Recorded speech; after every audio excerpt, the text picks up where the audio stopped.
अस्सलाम वालेकुम स्टूडेंट्स।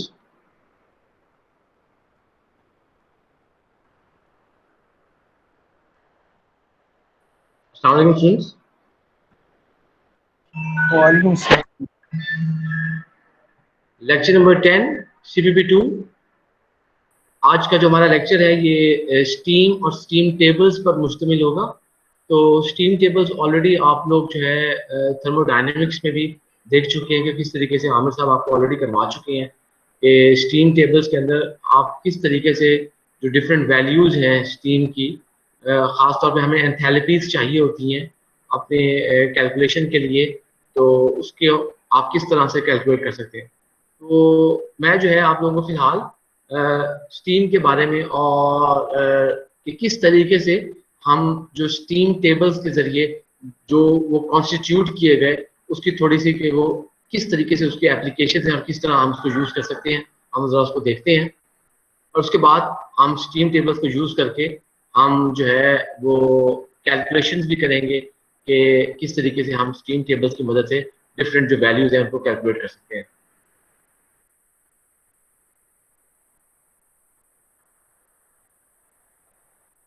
सबसे पहले स्टीम टेबल्स के लिए जो चीज सबसे इंपॉर्टेंट है वो है फेज डायग्राम।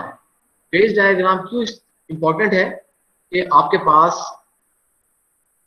कोई भी सब्सटेंस हो, सॉलिड हो, लिक्विड हो, गैस हो, उसकी हमारे पास वो नेचर में, यानी कि कुछ चीजें ऐसी हैं जैसे आपका वाटर है, नेचर में नॉर्मली हमारे पास जो है आम रूम टेम्परेचर पे आपके पास वो लिक्विड फॉर्म में अवेलेबल होता है, लेकिन अगर आप कोई टेम्परेचर प्रेशर चेंज कर दें तो आपके पास कोई और स्टेट भी उसकी अवेलेबल हो सकती है। तो नॉर्मली हमारे पास जो भी सब्सटेंसेस हैं उनकी सॉलिड, लिक्विड या गैशियस तीन मुख्तलिफ किस्म की जो स्टेट्स हैं वो हमारे पास मुहैया हो सकती हैं। तो इन स्टेट्स को हम थर्मोडायनेमिक्स की ज़बान में या मटेरियल्स की ज़बान में हम उनको एक फेज डायग्राम की मदद से रिप्रेजेंट करते हैं कि फेज डायग्राम किसी भी सब्सटेंस के ऊपर आपको बताती है कि टेम्परेचर और प्रेशर किस तरीके से उसकी स्टेट के ऊपर असरअंदाज हो रहे हैं। स्टेट से मुराद कि वो आया सॉलिड है, वो लिक्विड है, वो गैस है, वो क्या चीज़ है, उनके ऊपर जो टेम्परेचर और प्रेशर की वजह से जो चेंजेस आ रही हैं तो हम उनकी स्टेट के ऊपर उनको हम फेज डायग्राम की मदद से मालूम करते हैं। अब यहाँ पर ये एक सब्सटेंस है, कोई टिपिकल से एक फेज डायग्राम है। नॉर्मली जो फेज डायग्राम होती है इस तरह की आपके पास फेज डायग्राम होती है। तो आपके पास एक्स एक्सिस पर टेम्परेचर है, वाई एक्सिस पर आपके पास प्रेशर है, और आपको इसमें इस डायग्राम में ये रंग बिरंगी सी कर्व्स नजर आ रही है। तो मिसाल के तौर पर यहाँ पर आपको ये ग्रीन कलर की कर्व नजर आ रही है। तो ये जो ग्रीन कलर की कर्व है, तो इस कर्व को आप, इस ग्रीन कलर की कर्व को हम जो है लिक्विड सॉलिड इक्विलिब्रियम कर्व भी कहते हैं। यानी कि ये जो कर्व है लिक्विड सॉलिड इक्विलिब्रियम कर्व क्यों है? क्योंकि आपके इसके इस तरफ यहां पर आपके पास लिक्विड है, इस तरफ आपके पास सॉलिड है। तो ये एक इंटरफेस है। मिसाल के तौर पर यहां पर लिक्विड और सॉलिड आपको मिलते हैं, इंटरफेस है लिक्विड और सॉलिड।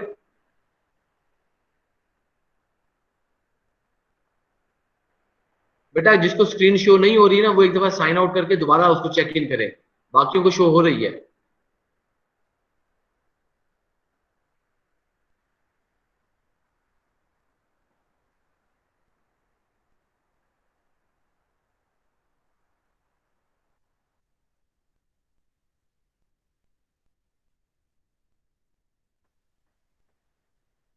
हमारे पास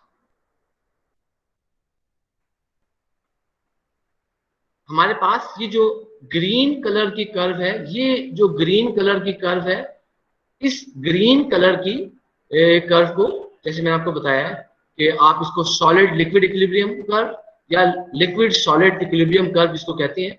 और इस कर्व के ऊपर, इस सॉलिड लिक्विड या लिक्विड सॉलिड कर्व के ऊपर हमारे पास जो पॉइंट्स होंगे इस कर्व के ऊपर, तो आपके पास यहाँ पर इस लाइन के ऊपर आपके पास लिक्विड और सॉलिड दोनों स्टेट्स मौजूद होंगी। लेकिन अगर आप इस लाइन से इस तरफ जाएंगे तो आपके पास प्योर सॉलिड फॉर्म होगी। अगर आप इस लाइन से इस तरफ जाएंगे तो आप लिख पाओगे। इस तरीके से हमें जो ये फेज डायग्राम है ये हमें डिफरेंट स्टेट्स के बारे में बताती है कि किस तरीके से आपकी जो डिफरेंट स्टेट्स हैं, आप वो जो स्टेट्स हैं वो हमारे पास जो है वो चेंज हो रही हैं। और ये चेंज क्यों हो रही हैं, जरा इसको देख लेते हैं कि हमारे पास ये क्यों चेंजेस आ रही हैं। ये जो चेंजेस आ रही हैं ये आपके पास टेम्परेचर और प्रेशर की तरफ से आ रही है। मतलब जैसे मैंने आपको बताया कि ये जो ग्रीन कलर की कर्व है जिसको सॉलिड लिक्विड इक्विलिब्रियम कर्व भी मैंने नाम दिया, और या इसके लिए आप इसको फ्यूजन कर्व भी कहते हैं। फ्यूजन कर्व क्यों कहते हैं, अगर आपके पास सॉलिड है तो इसी कर्व के अगेंस्ट हमारे पास वो मेल्ट होकर लिक्विड फॉर्म में आ जाएगा, और अगर आपके पास जो है, अगर आपके पास वो कोई लिक्विड है और आप उसको सॉलिड में कन्वर्ट कर रहे हैं, तो इसी कर्व के ऊपर जैसे जैसे आप प्रेशर को चेंज कर रहे हैं, मिसाल के तौर टेम्परेचर फेयरली स्टेबल है और प्रेशर को जिस तरीके से आप चेंज करते जा रहे हैं, प्रेशर को बढ़ाते जा रहे हैं, तो वो आपके पास लिक्विड जो है सॉलिड फॉर्म में आपके पास वो कन्वर्ट हो जाएगा।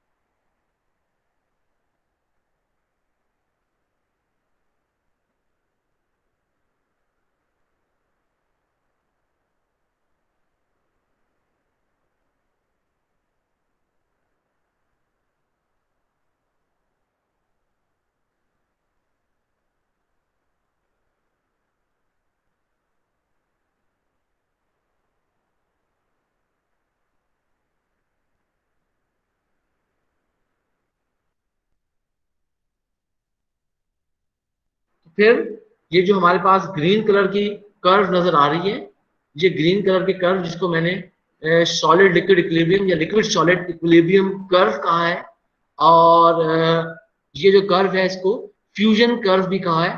तो इस कर्व के ऊपर, यानी कि आपके पास इस कर्व, लेट से अगर आपके पास कोई, मैं ऐसा टेम्परेचर और प्रेशर की कोई वैल्यू देता हूँ कि जो इस कर्व के ऊपर प्लॉट करे, लेट से कि आपको एक टेम्परेचर दिया, वो टेम्परेचर और एक उसके अगेंस्ट जो प्रेशर है, अगर आपको कोई मखसूस टेम्परेचर और प्रेशर दिया जाए और वो टेम्परेचर और प्रेशर इस ग्रीन कलर की कर्व के ऊपर आ जाए, इसका मतलब ये होगा कि उस टेम्परेचर और प्रेशर के ऊपर आपके पास दोनों किस्म के फेजेस मौजूद होंगे। वो सब्सटेंस सॉलिड फॉर्म में भी होगा, वो सब्सटेंस आपके पास लिक्विड फेज में भी होगा। लेकिन जब आप इसकी राइट साइड पे जाएंगे तो वो सब्सटेंस आपको पास सिर्फ और सिर्फ सॉलिड फॉर्म में होगा। जब उसके लेफ्ट साइड पे जाएंगे तो आपके पास सॉलिड फॉर्म में होगा, जब आप उसके राइट साइड पे जाएंगे तो वो आपके पास लिक्विड फॉर्म में होगा। अच्छा, अब ये जो आपको डॉटेड किस्म की कर्व नजर आ रही है, ये डॉटेड कर्व टिपिकली वाटर के लिए होती है, अदर सब्सटेंसेस के लिए नहीं होती। बाकी सब्सटेंसेस के लिए आपके पास नॉर्मली इस तरह की ग्रीन कलर की शेप बनती है हमारे पास, लेकिन वाटर के लिए खास तौर पर ये डॉटेड किस्म की लाइन बनती है। तो मसलन आपके पास पानी के लिए अगर आपके पास कोई टेम्परेचर प्रेशर की कोई वैल्यूज है, कोई पेयर है, टेम्परेचर और प्रेशर की कोई भी वैल्यू है, तो अगर वो वैल्यू इस कर्व के ऊपर पड़ रही है, इस कर्व के ऊपर लाई करती है, तो आप कहेंगे कि उस टेम्परेचर और प्रेशर के ऊपर आपके पास जो है वो जो आपके पास वाटर है वो सॉलिड और लिक्विड दोनों फॉर्म में अवेलेबल होगा। फिर इसी तरह हमारे पास एक और कर्व है, ये आप देख सकते हैं कि हमारे पास ब्लू कलर की कर्व है। इस ब्लू कलर की कर्व को हम कहते हैं वेपर लिक्विड इक्विलिब्रियम कर्व, या VLE भी कहते हैं इसको। आपके पास ये जो ब्लू कलर की कर्व है इसको हम वेपर लिक्विड इक्विलिब्रियम कर्व कहते हैं। और बिल्कुल इसी तरह अगर आपके पास कोई ऐसे टेम्परेचर और प्रेशर की वैल्यूज हैं, यानी कि टेम्परेचर और प्रेशर की ऐसी वैल्यूज जो कि इस कर्व के ऊपर लाई करती हो, इस कर्व के ऊपर मौजूद हो, तो फिर इस टेम्परेचर और प्रेशर के ऊपर आपके पास जो वाटर होगा या कोई भी सब्सटेंस होगा उसके पास दोनों फेजेस मौजूद होंगे। मसलन उसके पास जो है वेपर फेज भी होगा, उसके पास जो है लिक्विड फेज भी होगा उसके लिए। वरना अगर आपके पास कोई और ऐसी वैल्यूज हैं जो कि आपकी इस कर्व से नीचे आ रही हैं, तो फिर प्योरली आपके पास यहाँ पर इस ब्लू कर्व से नीचे आपके पास जो है वो गैस फेज होगा, इस कर्व से ऊपर आपके पास जो है वो लिक्विड फेज होगा। यानी कि इस कर्व से ऊपर आपके नीचे गैस फेज, इस कर्व से ऊपर आपके पास लिक्विड फेज होगा। इसी तरह एक और हमारे पास ये रेड कलर की कर्व आपको यहाँ पे शो की गई है। तो ये जो रेड कलर की कर्व है, इस रेड कलर की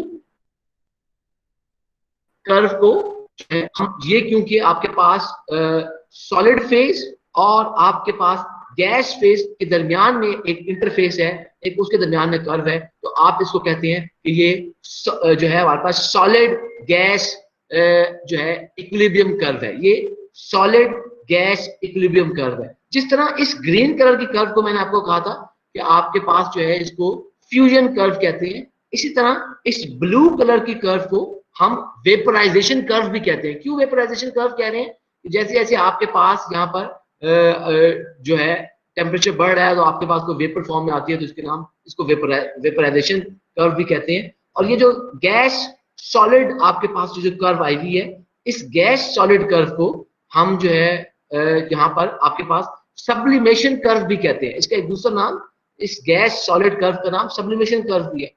मतलब आपके पास अगर कोई ऐसी टेम्परेचर और प्रेशर की वैल्यूज हैं जो कि इस रेड कलर की कर्व के ऊपर लाई करती हो, अगर वो वैल्यूज इस रेड कलर की कर्व के ऊपर मौजूद होंगी, तो आपके पास उस सब्सटेंस की दोनों फॉर्म्स अवेलेबल होंगी, यानी कि आपके पास वो सॉलिड फॉर्म में भी अवेलेबल होगा और वो गैस फॉर्म में भी अवेलेबल होगा। लेकिन अगर इस कर्व से ऊपर कोई वैल्यू आ रही है टेम्परेचर प्रेशर की, तो फिर आपके पास वो सब्सटेंस प्योरली सॉलिड फॉर्म में होगा। अगर इस कर्व से नीचे यहाँ पे आपके पास आ रही है कोई वैल्यू, तो वो सब्सटेंस आपके पास प्योरली जो है उसको हम ये कहेंगे कि वो आपके पास गैसियस फॉर्म में आपके पास होगा। बाकी ऑलरेडी मैं आपको ये बता चुका हूं कि हमारे पास ये जो ग्रीन लाइंस थी, मैंने आपको इसके अंदर जो ग्रीन लाइंस आपको शो की गई थी, वो ग्रीन लाइंस जो है हमारे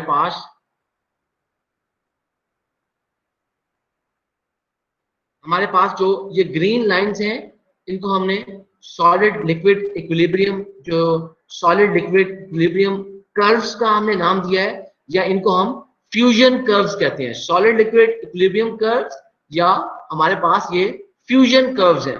इसी तरह हमारे पास जो ग्रीन लाइंस हैं, बेसिकली ग्रीन लाइन जो थी हमारे पास, वो रिप्रेजेंट कर रही थी डिफरेंट सब्सटेंसेस के, आपके पास कोई भी सब्सटेंस हो जिसकी हम बात कर रहे हैं, उसके फ्रीजिंग पॉइंट्स को रिप्रेजेंट कर रही थी एट डिफरेंट प्रेशर, यानी कि आपके पास किस तरीके से वो उसके जो फ्रीजिंग पॉइंट है हमारे पास मुख्तलिफ सब्सटेंसेस का,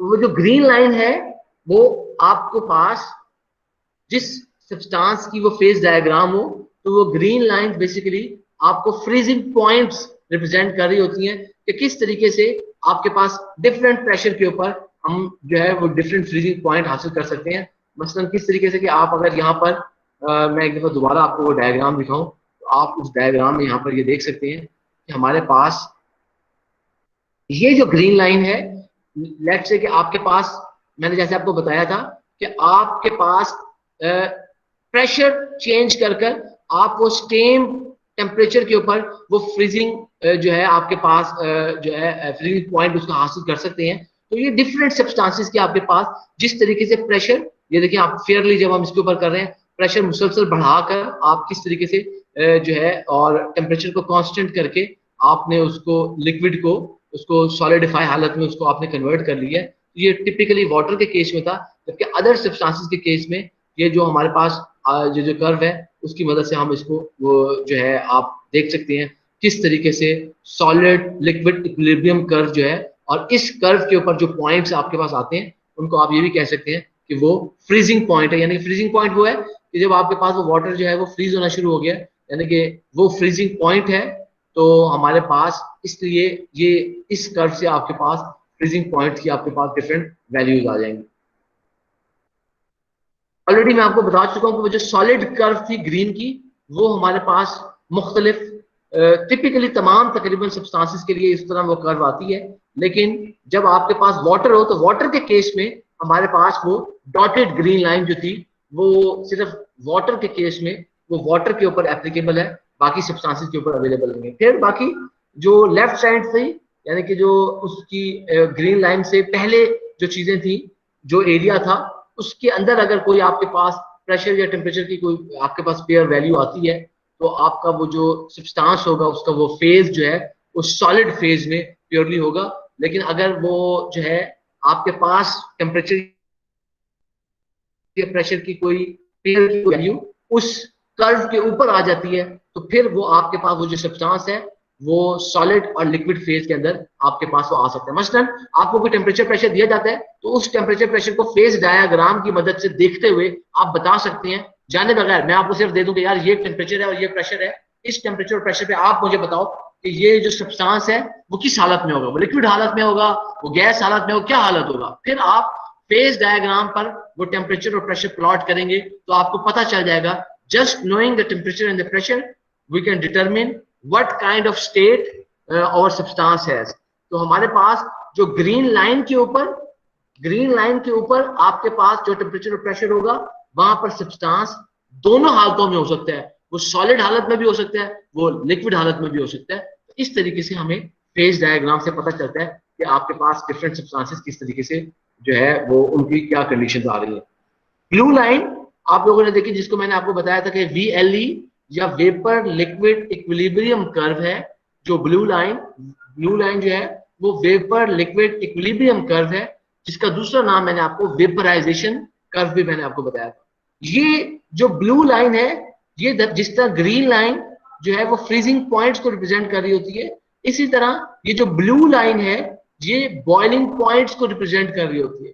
मसलन हमारे पास किसी आपके पास ये डिफरेंट किस्म के बॉइलिंग पॉइंट शो कर रही है कि जैसे जैसे आप प्रेशर चेंज कर रहे हैं, तो प्रेशर चेंज करने की वजह से आपका जो बॉइलिंग पॉइंट है वो किस तरीके से वो चेंज हो रहा है। मिसाल के तौर पर आप ये देखिए कि हमारे पास इस डायग्राम के अंदर यहाँ पर इस डायग्राम के ऊपर ये सारी की सारी जो VLE vapour liquid equilibrium curve, या आपके पास इसको मैंने कहा है कि ये वेपराइजेशन जो कर्व है, इस वेपराइजेशन कर्व के ऊपर ये जो पॉइंट्स आ रहे हैं बेसिकली ये बॉइलिंग पॉइंट्स हैं आपके पास, यानी कि ये बॉइलिंग पॉइंट्स हैं, इसको बॉइलिंग पॉइंट्स हैं आपके पास। और ये जो बॉइलिंग पॉइंट्स हैं ये चेंज हो रहे हैं विद चेंज इन प्रेशर।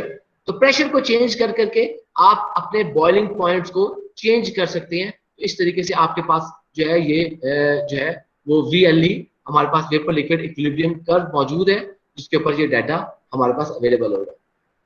इसी तरह आपके पास वेपर लिक्विड इक्विलिब्रियम कर्व के अंदर के ऊपर अगर आपके पास कोई टेम्परेचर और प्रेशर की वैल्यूज देते हैं और वो वैल्यू VLE के ऊपर अगर वो वैल्यू लाई करती है, तो आप समझ जाइए कि आपके पास उस टेम्परेचर और प्रेशर पर, क्योंकि वो VLE कर्व के ऊपर आ रही है उसकी वैल्यू, तो इस टेम्परेचर और प्रेशर के ऊपर वो जो सब्सटेंस है वो दोनों हालतों में वो अवेलेबल होगा, वो वेपर फेज में भी अवेलेबल होगा, वो लिक्विड फेज में भी अवेलेबल होगा। यानी कि कुछ ऐसे मखसूस टेम्परेचर और प्रेशर होंगे जिनके ऊपर आपके पास कोई प्योर एक ही स्टेट आएगी, लेकिन जब आपके पास ये कोई टेम्परेचर और प्रेशर की वैल्यू इन कर्व्स पे आ जाएगी, तो फिर वो उस कर्व को देखते हुए आप बता सकते हैं कि आपके पास किस किस्म का वो स्टेट होगी। तो VLE यानी कि जो ब्लू लाइन आपको दिखाई गई है, तो उस ब्लू लाइन के ऊपर हमारे पास अगर कोई टेम्परेचर और प्रेशर की वैल्यू आ जाती है, तो आपका जो सब्सटेंस है वो ना सिर्फ लिक्विड फॉर्म में बल्कि वो वेपर फॉर्म में भी वही सब्सटेंस अवेलेबल होगा। अच्छा, फिर VLE से ऊपर अगर आपके पास कोई जो है वो वैल्यू आती है और लेकिन साइड पर राइट, मिसाल के तौर पर जो है आपके पास सॉलिड लिक्विड इक्विलिब्रियम कर्व की राइट साइड के ऊपर आपके पास अगर वो ऊपर आ रही है साइड पर, तो हम उसको कहेंगे कि आपके पास ये लिक्विड फेज के अंदर हमारे पास वो प्योरली वो सब्सटेंस अवेलेबल होगा। ग्रीन और ब्लू लाइन को तो आपने देख लिया, इसमें एक रेड लाइन भी है। जो रेड लाइन है मैं बता चुका हूं कि आप उसको वेपर सॉलिड हमारे पास इक्विलिब्रियम कर्व, या इसका एक दूसरा नाम सब्लिमेशन कर्व भी है। सब्लिमेशन किसको कहते हैं? बेसिकली सब्लिमेशन ये वो प्रोसेस है कि जब आपके पास अगर हम सॉलिड है कोई चीज है उसको मेल्ट करूं तो पहले वो लिक्विड फॉर्म में आएगा, फिर लिक्विड को मैं अगर मजीद हीटअप करूं तो वो गैस फॉर्म में आ जाएगा, वेपर बन जाएगा उसका। तो आप सब्लिमेशन में आप डायरेक्टली सॉलिड को वेपर में कन्वर्ट कर लेते हैं। तो मिसाल के तौर पर ये डायरेक्ट प्रोसेस है कि आप उसके अंदर से एक स्टेप उसको ओमिट कर देंगे। इस तरह के प्रोसेसेस को जहां पे आपके पास सॉलिड जो है डायरेक्टली गैस फेज में कन्वर्ट हो जाए, जब सॉलिड आपका डायरेक्टली गैस फेज में कन्वर्ट हो जाए, तो इस किस्म के प्रोसेस को हम सब्लिमेशन प्रोसेस कहते हैं। तो ये जो रेड लाइन है जिसको हम वेपर सॉलिड या सॉलिड वेपर इक्विलिब्रियम कर्व कह रहे हैं, इसका जो दूसरा नाम है वो सब्लिमेशन कर्व भी है। तो आपके पास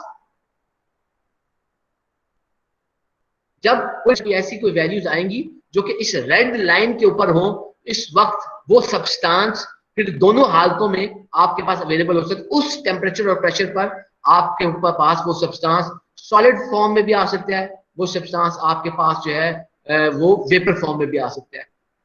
लेकिन इसके मुकाबले में अगर हमारे पास जो है उस कर्व से ऊपर कोई टेम्परेचर और प्रेशर की कोई वैल्यू आ रही है, तो फिर आपको उसको देखना पड़ेगा वो प्योरली जो है वो जो है आपके पास वो सॉलिड फेज के अंदर, वो सॉलिड फॉर्म के अंदर वो सब्सटेंस अवेलेबल होगा, वो बाकी फेजेस के अंदर वो सब्सटेंस जो है हमारे पास अवेलेबल नहीं होगा।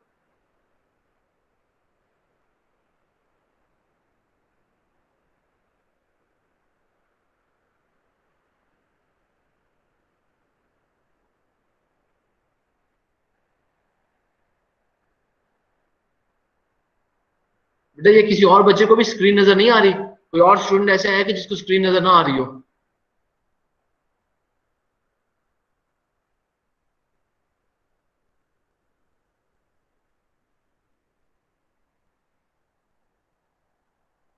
ऐसा कोई स्टूडेंट जिसको स्क्रीन नजर ना आ रही हो?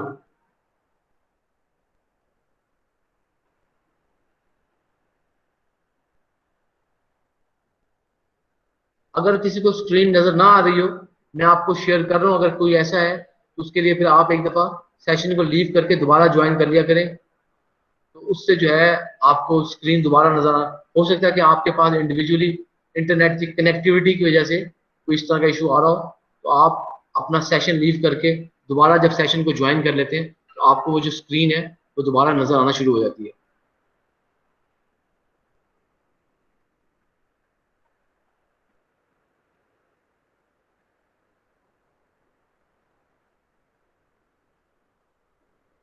अच्छा एक दफा इसको दोबारा कर्व को देखिए। हमने ये फेज डायग्राम की हम बात कर रहे थे, तो फेज डायग्राम में हमने इन कर्व्स को तो देख लिया, जो जो हमारे पास रेड, ग्रीन और जो हमारे पास ये ब्लू कलर की कर्व थी, इनके ऊपर तो देख लिया। अब जरा हम बात करते हैं, यहाँ पर एक पॉइंट है क्रिटिकल पॉइंट, इसके ऊपर बात करते हैं कि ये क्रिटिकल पॉइंट क्या चीज है। आप जरा गौर कीजिए, ये क्रिटिकल पॉइंट आप ये देख सकते हैं कि ये जो वेपर लिक्विड इक्विलिब्रियम कर्व है, यानी कि जो VLE कर्व है, इस VLE कर्व के एंड के ऊपर आपके पास एक पॉइंट आता है जिसको हम कह रहे हैं क्रिटिकल पॉइंट। अच्छा, अब इस कर्व के ऊपर हर पॉइंट के ऊपर आपके पास एक मखसूस टेम्परेचर और प्रेशर होगा। तो ये जो क्रिटिकल पॉइंट है, ये वेपर लिक्विड इक्विलिब्रियम के एंड पर कहीं आपके पास ये एक क्रिटिकल पॉइंट आया है। इस क्रिटिकल पॉइंट पर भी आपके पास कोई टेम्परेचर होगा और इस क्रिटिकल पॉइंट पर भी आपके पास कोई प्रेशर होगा। तो फिर हम क्या कहते हैं बेसिकली कि आपके पास जो जो टेम्परेचर क्रिटिकल पॉइंट पर होगा उसको हम क्रिटिकल टेम्परेचर कहते हैं। जो टेम्परेचर आपका क्रिटिकल पॉइंट पर होगा हम उसको कहते हैं क्रिटिकल टेम्परेचर।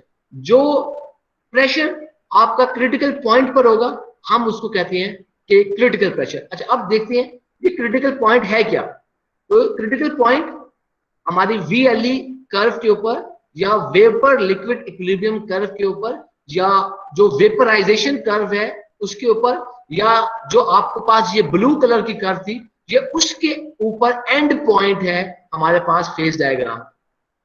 इस जब क्रिटिकल पॉइंट अचीव हो जाए, यानी कि आपके पास एक ऐसा टेम्परेचर और प्रेशर आ गया कि जिसने आपको क्रिटिकल पॉइंट दे दिया, तो क्रिटिकल पॉइंट के ऊपर क्या होगा कि हमारे पास जो लिक्विड और आपको पता है कि जो वेपराइजेशन कर्व है उसके ऊपर VLE कर्व है, आपके पास लिक्विड और गैस दोनों फॉर्म के ऊपर वो सब्सटेंस हो सकते हैं। तो क्रिटिकल पॉइंट के ऊपर अब आपके पास कोई डिस्टिंक्शन नहीं रहेगी। आप जो है लिक्विड और गैस फेज को आपस में जो है डिस्टिंग्विश नहीं कर सकते। आप उनके दरमियान में फर्क आपको पता ही नहीं लगेगा लिक्विड क्या है और गैस क्या है। यानी कि जिस वक्त आपके पास क्रिटिकल पॉइंट आ जाएगा, आपके पास लिक्विड और गैस दोनों की जो है डेंसिटी वो सेम हो जाएगी। लिक्विड और गैस दोनों की डेंसिटी सेम हो जाएगी, वो एक तरह से बिहेव करने लग जाएंगे। आपके लिए उनमें फर्क करना पॉसिबल नहीं रहेगा, आप उनके दरमियान में फर्क नहीं कर सकेंगे। ऐसी स्टेट को हम ये कहते हैं कि ये क्रिटिकल पॉइंट। क्रिटिकल पॉइंट के ऊपर हुआ क्या है कि आपके जो सब्सटेंस है, जैसे कि सॉलिड कोई सब्सटेंस था जिसके दरमियान में सॉलिड और कोई गैस हमारे जो है सॉरी लिक्विड या कोई गैस फेज था, जैसे वेपर लिक्विड इक्विलिब्रियम का है कि आपका लिक्विड या कोई गैस फेज था, उनके दरमियान में बाउंड्रीज खत्म हो गई हैं। अब आप फर्क नहीं कर सकते क्या है इस पे और गैस क्या है, वहां पर उनके दरमियान में तफरीक करना पॉसिबल नहीं रहेगा। अच्छा, अब अगर आप जो है क्रिटिकल पॉइंट से, अगर आपके पास सब्सटेंस कोई मौजूद है वो क्रिटिकल पॉइंट पर आ गया है और क्रिटिकल पॉइंट से आप उसका टेम्परेचर इंक्रीज करते हैं, यानी कि आपके पास जो क्रिटिकल टेम्परेचर आ गया उससे आप फर्दर जो है मतलब टेम्परेचर इंक्रीज करते हैं, तो उस वक्त आप जो है गैसेस को लिक्विफाई नहीं कर सकते प्रेशर की मदद से। मतलब किस तरीके से आप लोगों ने जो सीएनजी आपने जो हम जिस तरह आप लोग यूज करते हैं, हम गैस को कंप्रेस करते हैं तो आपके पास सीएनजी बन जाती है। इसी तरह आपके पास लिक्विफाइड नेचुरल गैस एलएनजी भी है। वो बेसिकली आपके पास क्या है कि आप जो नेचुरल गैस है आप उसको जो है प्रेशराइज करते हैं और प्रेशराइज करने के बाद आपके पास वो जो है लिक्विड फॉर्म में आपके पास वो जो नेचुरल गैस है वो कन्वर्ट हो जाती है, उसको एलएनजी हम जिस तरह कहते हैं। तो अगर आपने लेट से कि आपने बहुत लॉन्ग डिस्टेंसेस के ऊपर गैस को ट्रांसपोर्ट करना हो तो it is more economical, it is more feasible कि आप कोई गैस पाइपलाइन बिछाने के बजाय आप जो है उसको अगर लिक्विड फॉर्म में कन्वर्ट करके फिर टैंक्स की मदद में, टैंकर्स की मददद में आप उसको, जिस कोई गैसोलीन या डीजल वगैरह उसको ट्रांसपोर्ट किया जाता है, आप उसको अगर ट्रांसपोर्ट करते हैं तो वो ज्यादा इकोनॉमिकल है, वो ज्यादा सस्ता काम। तो आपके पास जब क्रिटिकल पॉइंट आ गया और क्रिटिकल पॉइंट पर आने के बाद आप जो है अब चाहते हैं कि भाई अब आपके पास कोई टेम्परेचर लेट से क्रिटिकल पॉइंट से ज्यादा आपके पास उस सब्सटेंस का टेम्परेचर है। अब आप उस सब्सटेंस को सिर्फ प्रेशर की मदद से, यानी कि आप कहेंगे मैं इतना ज्यादा प्रेशर बढ़ा दूं कि जैसे हमने लिक्विड उसको नेचुरल गैस को हमने लिक्विफाई कर दिया था, आप लिक्विफेक्शन का वो प्रोसेस नहीं कर सकेंगे सिर्फ प्रेशर की मदद से। आपको मजीद कुछ स्टेप्स करने पड़ेंगे, आपको टेम्परेचर उसके अंदर जो है चेंजेस करनी पड़ेंगी। तो प्रेशर की खाली आप जैसे अदर सब्सटेंसेस के अंदर आप प्रेशर इंक्रीज करके आप उनकी लिक्विफेक्शन कर सकते हैं। इस केस में क्रिटिकल पॉइंट आने के बाद टेम्परेचर हाई है, अब आप लिक्विफेक्शन सिर्फ प्रेशर बढ़ाकर लिक्विफेक्शन आप नहीं कर सकते। तो वो प्रेशर जो आपके पास क्रिटिकल पॉइंट पर होगा उसको हम जो है क्रिटिकल प्रेशर कहेंगे। और ये जो क्रिटिकल पॉइंट है, इस पॉइंट पर अब आप सॉलिड और लिक्विड इन दो फेजेस के दरमियान में किसी भी मखसूस सब्सटेंस के दरमियान में कोई आप फर्क नहीं कर सकते। जो हमारे पास टेम्परेचर जो है क्रिटिकल पॉइंट पर जो टेम्परेचर हमें मिलेगा उस टेम्परेचर को हम कहेंगे कि ये हमारे पास जो है वो क्रिटिकल टेम्परेचर है।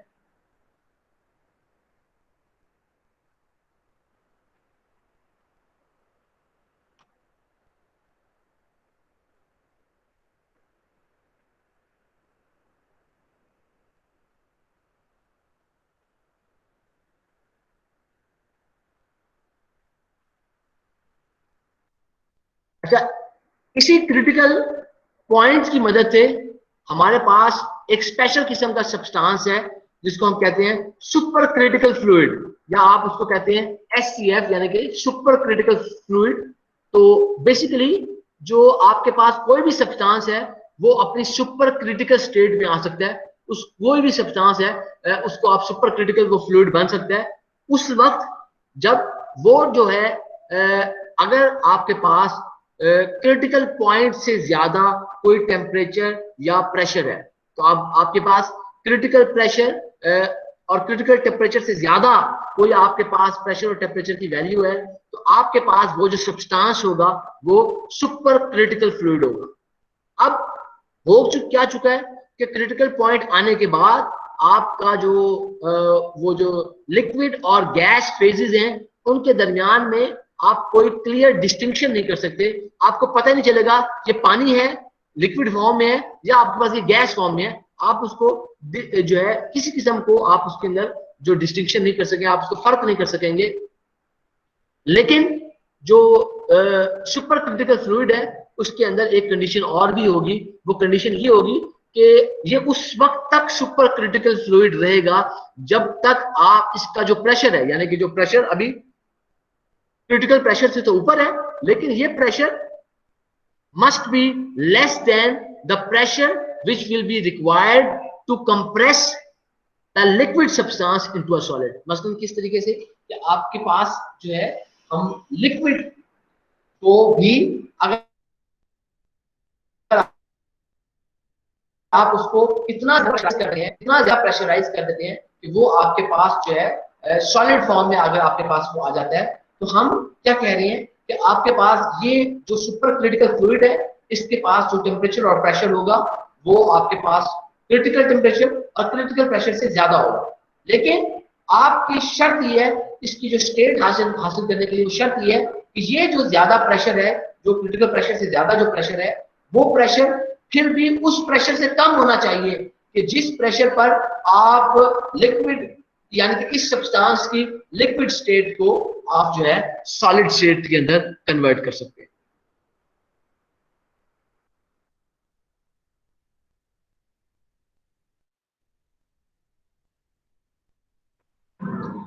इसी फेज डायग्राम में हमारे पास इसी फेज डायग्राम में यहां पर हमने एक और पॉइंट हमने देखा था, ट्रिपल पॉइंट हमने देखा। ये एक पॉइंट है ट्रिपल पॉइंट, यानी कि आप ये देखिए कि ट्रिपल पॉइंट है, जरा इसको देखिए कि ये जो ट्रिपल पॉइंट है आप कह सकते हैं कि इंटरसेक्शन पॉइंट है। ये वो पॉइंट है कि जहां पर आपके पास ये रेड कर्व, ब्लू कर्व या ग्रीन कर्व मिल रहे हैं, या आप ये कह सकते हैं कि ये ट्रिपल पॉइंट एक वो कर्व है कि जहां पर आपके पास ये सॉलिड लिक्विड जो सॉरी सॉलिड गैस कर्व या जिसको हम कह रहे हैं सब्लिमेशन कर्व, और ये जो आपके पास जो सॉलिड लिक्विड कर्व या जिसको हम जो है अपना फ्यूजन कर्व कह रहे हैं, या आपकी जो VLE vapour liquid equilibrium curve या जिसको हम वेपराइजेशन कर्व कह रहे हैं, ये तीनों कर्व जिस पॉइंट पर आकर मिलती हैं उस पॉइंट को हम कहते हैं वो पॉइंट ट्रिपल पॉइंट है।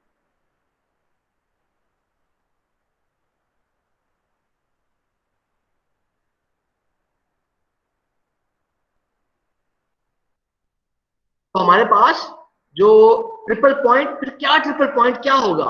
ट्रिपल पॉइंट एक ऐसा पॉइंट होगा कि जहां पर आपके पास यानी कि ट्रिपल पॉइंट एक मखसूस टेम्परेचर और प्रेशर होगा कि जिस टेम्परेचर और प्रेशर पर आपके पास वो जो आपका सब्सटेंस है वो लिक्विड हालत में भी मौजूद होगा, वो सॉलिड हालत में भी मौजूद होगा, वो गैसियस स्टेट में मौजूद होगा, यानी कि आपके पास उस टेम्परेचर और प्रेशर पर आपके पास तीनों स्टेट्स जो हैं वो अवेलेबल होंगी। यानी कि आप कह सकते हैं कि सॉलिड, लिक्विड और जो गैस, तीनों जो स्टेट्स हैं वो सब्सटेंस की वो एक थर्मोडायनेमिक इक्विलिब्रियम में होंगी। इस उस पॉइंट को हमने ट्रिपल पॉइंट कहा है।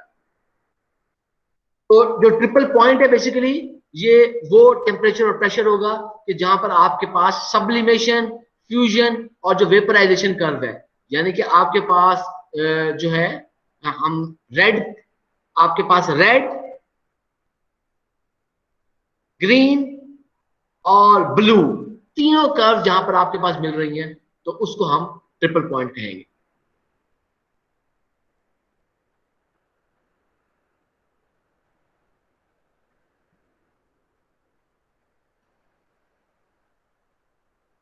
अच्छा,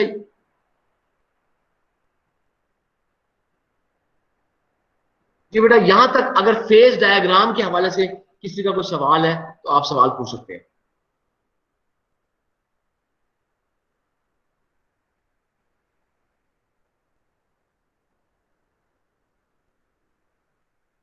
स्टूडेंट्स, अगर आपका किसी का फेज डायग्राम के हवाले से किसी का कोई सवाल है तो आप ये सवाल पूछ सकते हैं।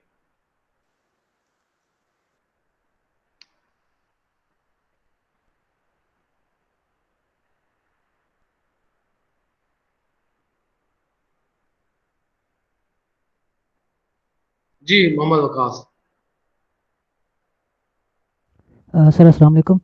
सर और मेरा सवाल क्रिटिकल पॉइंट से रिलेटेड है। सर आपने बताया कि क्रिटिकल पॉइंट पे लिक्विड और जो है ना गैसियस फॉर्म दोनों अनडिस्टिंग्विशेबल जो फॉर्म में होती हैं। तो इससे अबव अगर पॉइंट पे जाते हैं तो तब भी हम इनको डिस्टिंग्विश नहीं कर सकते दोनों पॉइंट को नहीं नहीं, बिल्कुल, दोनों जब फेजेस आपके को। पास ये जब आपके पास पॉइंट आ गया, क्रिटिकल पॉइंट आ गया, तो क्रिटिकल पॉइंट से आने का मतलब ये है कि अब आपके पास वो अनडिस्टिंग्विशेबल रह गए हैं, वो एक स्पेशल किस्म, यानी कि वो पॉइंट आने के बाद आपके पास अब वो डिस्टिंक्शन उनकी खत्म हो गई है। सिर्फ वो मैंने सुपर क्रिटिकल के हवाले से आपको बताया कि सुपर क्रिटिकल फ्लूइड की स्पेशल किस्म की प्रॉपर्टीज होती हैं। तो हमारा क्योंकि वो सब्जेक्ट के साथ इस टाइम वो रिलेट नहीं करता, तो मैंने इसलिए उसकी डिटेलिंग बताई कि उसकी स्पेशल किस्म की प्रॉपर्टीज हैं। वो तो आप डिफरेंट किस्म की सब्सटेंसेस के लिए उसको यूज करते हैं कि उसके अंदर मिक्सिंग बड़ी अच्छी हो जाती है उसके अंदर, तो उसकी डिफरेंट किस्म की प्रॉपर्टीज है। तो नॉर्मली वाटर या CO2 उसको सुपर क्रिटिकल फ्लूइड के तौर पे, तो उस वक्त में डिस्टिंक्शन नहीं होगा, आपके पास फ्लूइड जो होगा वो ऐसी हालत में होगा कि पता नहीं होगा यार लिक्विड है कि गैस है। इसलिए हमने उसको ये पॉइंट कहा है कि हमने ये कहा है कि ये क्रिटिकल पॉइंट है, और क्रिटिकल पॉइंट से आपके पास वो जो पॉइंट आ गया है, अब वो डिस्टिंक्शन खत्म हो गई है। अब आपके पास उस पॉइंट से ऊपर अब आप ये फर्क नहीं कर सकते अब आपके पास क्या हो। जी प्रकाश। जी सर ठीक है सर। ये वॉल्यूम जो हमारा इस पॉइंट से अबव जाएंगे तो वो स्पेसिफिक वॉल्यूम डिक्रीज होगा, नहीं इंक्रीज नहीं, होगा या सेम वो रहेगा? डेंसिटी कांस्टेंट हो जाएगी। जब आपके पास डेंसिटी कांस्टेंट हो जाएगी, लेट्स से कि आपको पता है डेंसिटी होती है मैस पर यूनिट वॉल्यूम, तो मसला यही है कि अब वो डेंसिटी उसकी कांस्टेंट हो गई है, मैस पर यूनिट जो वॉल्यूम है उस रेशियो को देखते हुए अगर आपने उसका इनवर्स लेना है जिसको हम स्पेसिफिक वॉल्यूम कह रहे हैं, तो वो इनवर्स भी उसका कांस्टेंट हो जाएगा। अगर आपके पास मैस सेम है तो वो सेम मैस के ऊपर वो भी वैल्यू उसकी कांस्टेंट हो जाएगी। ये हमने चीज पे बात की। जी प्रकाश। जी सर ठीक है सर, थैंक यू, शुक्रिया। जी जयेश। सर मेरा भी सेम क्वेश्चन था कि मैं पूछ रहा था कि इक्विलिब्रियम नहीं रहेगी क्या फिर क्रिटिकल पॉइंट से ऊपर जब जाएंगे? देखिए इक्विलिब्रियम जो कर्व का मतलब ये होता है, जब आप इक्विलिब्रियम कर्व कह रहे हैं तो अब हमारे पास इक्विलिब्रियम कर्व का मतलब ये होता है कि आपके पास वहां पर वो दोनों फेजेस हैं वो आपस में इक्विलिब्रियम में मौजूद थे, और हमने कह दिया कि इसके ऊपर वो उन टेम्परेचर और प्रेशर के ऊपर हमने उसका नाम दे दिया कि वो VLE कर्व है, और उस कर्व के ऊपर जो जो पॉइंट होगा उसको मैंने कह दिया कि वो बॉइलिंग पॉइंट होगा। जिस तरह आपने जो फ्यूजन कर्व है, जो ग्रीन कर्व थी, उसके ऊपर जो जो पॉइंट होगा वो फ्रीजिंग पॉइंट होगा। इसी तरह आपके पास वो जो हमारे पास रेड कलर की कर्व है जिसको मैं सब्लिमेशन कर्व कह रहा हूँ, या हमारे पास वो जो वेपर सॉलिड इक्विलिब्रियम कर्व है, इस कर्व के ऊपर जो जो पॉइंट होगा जो जो पॉइंट होगा वो उसका फ्रीजिंग पॉइंट होगा। अब हमारे पास जब इस कर्व से बाहर कोई वैल्यू आ गई है, इस कर्व से कोई बाहर वो वैल्यू आ गई है, उस वैल्यू के ऊपर अब हमारे पास उनके दरमियान में डिस्टिंक्शन खत्म हो गई है। हम अब नहीं, इक्विलिब्रियम का मामला सिर्फ उस स्टेट तक है, उस कर्व तक है, उस कर्व से बाहर ऑलरेडी इक्विलिब्रियम एग्जिस्ट नहीं करता। इक्विलिब्रियम एग्जिस्ट ना करने की वजह से वो कोई प्योर उसकी फॉर्म होगी, यानी कि नॉर्मली आपने जब देखा कि आपके पास वो सॉलिड फॉर्म में कब हो सकता है, प्योरली लिक्विड में कब हो सकता है, गैस में कब हो सकता है, लेकिन इस पॉइंट से ऊपर, इस क्रिटिकल पॉइंट से ऊपर अब आप उसके लिक्विड और फेज और जो गैस फेज है उसके दरमियान में कोई फर्क नहीं कर सकते। अब आप उसके बारे में कुछ नहीं बता सकते कि भाई अब इसकी जो स्टेट है वो क्या होगी, डेंसिटी उसकी कांस्टेंट हो जाएगी उसकी, और उसके दरमियान में मजीद किसी किस्म का कोई वो जो उनका फेजिस था, क्योंकि फेजिस के दरमियान में वो अब डिस्टिंक्शन खत्म हो गई है, तो अब आप कुछ नहीं बता सकते कि वो उनकी स्टेट जो है किस हालत में आ गई। जी जयेश।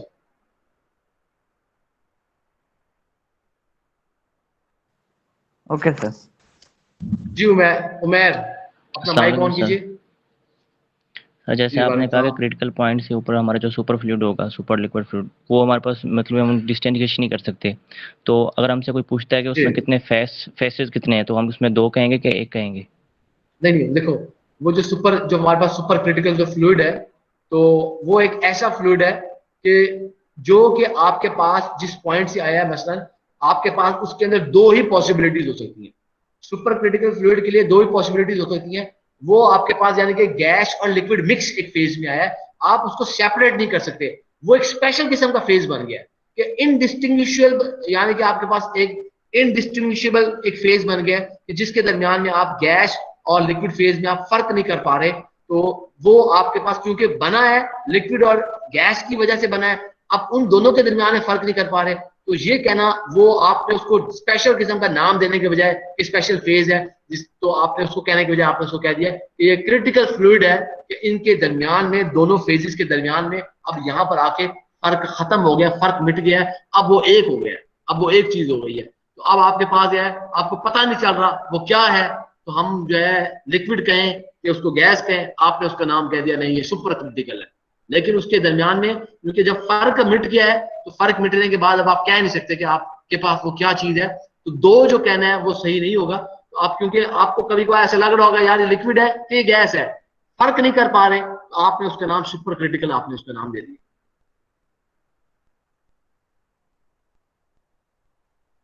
जी उमेर। ठीक है सर, सिंगल फेस हो गई है मतलब।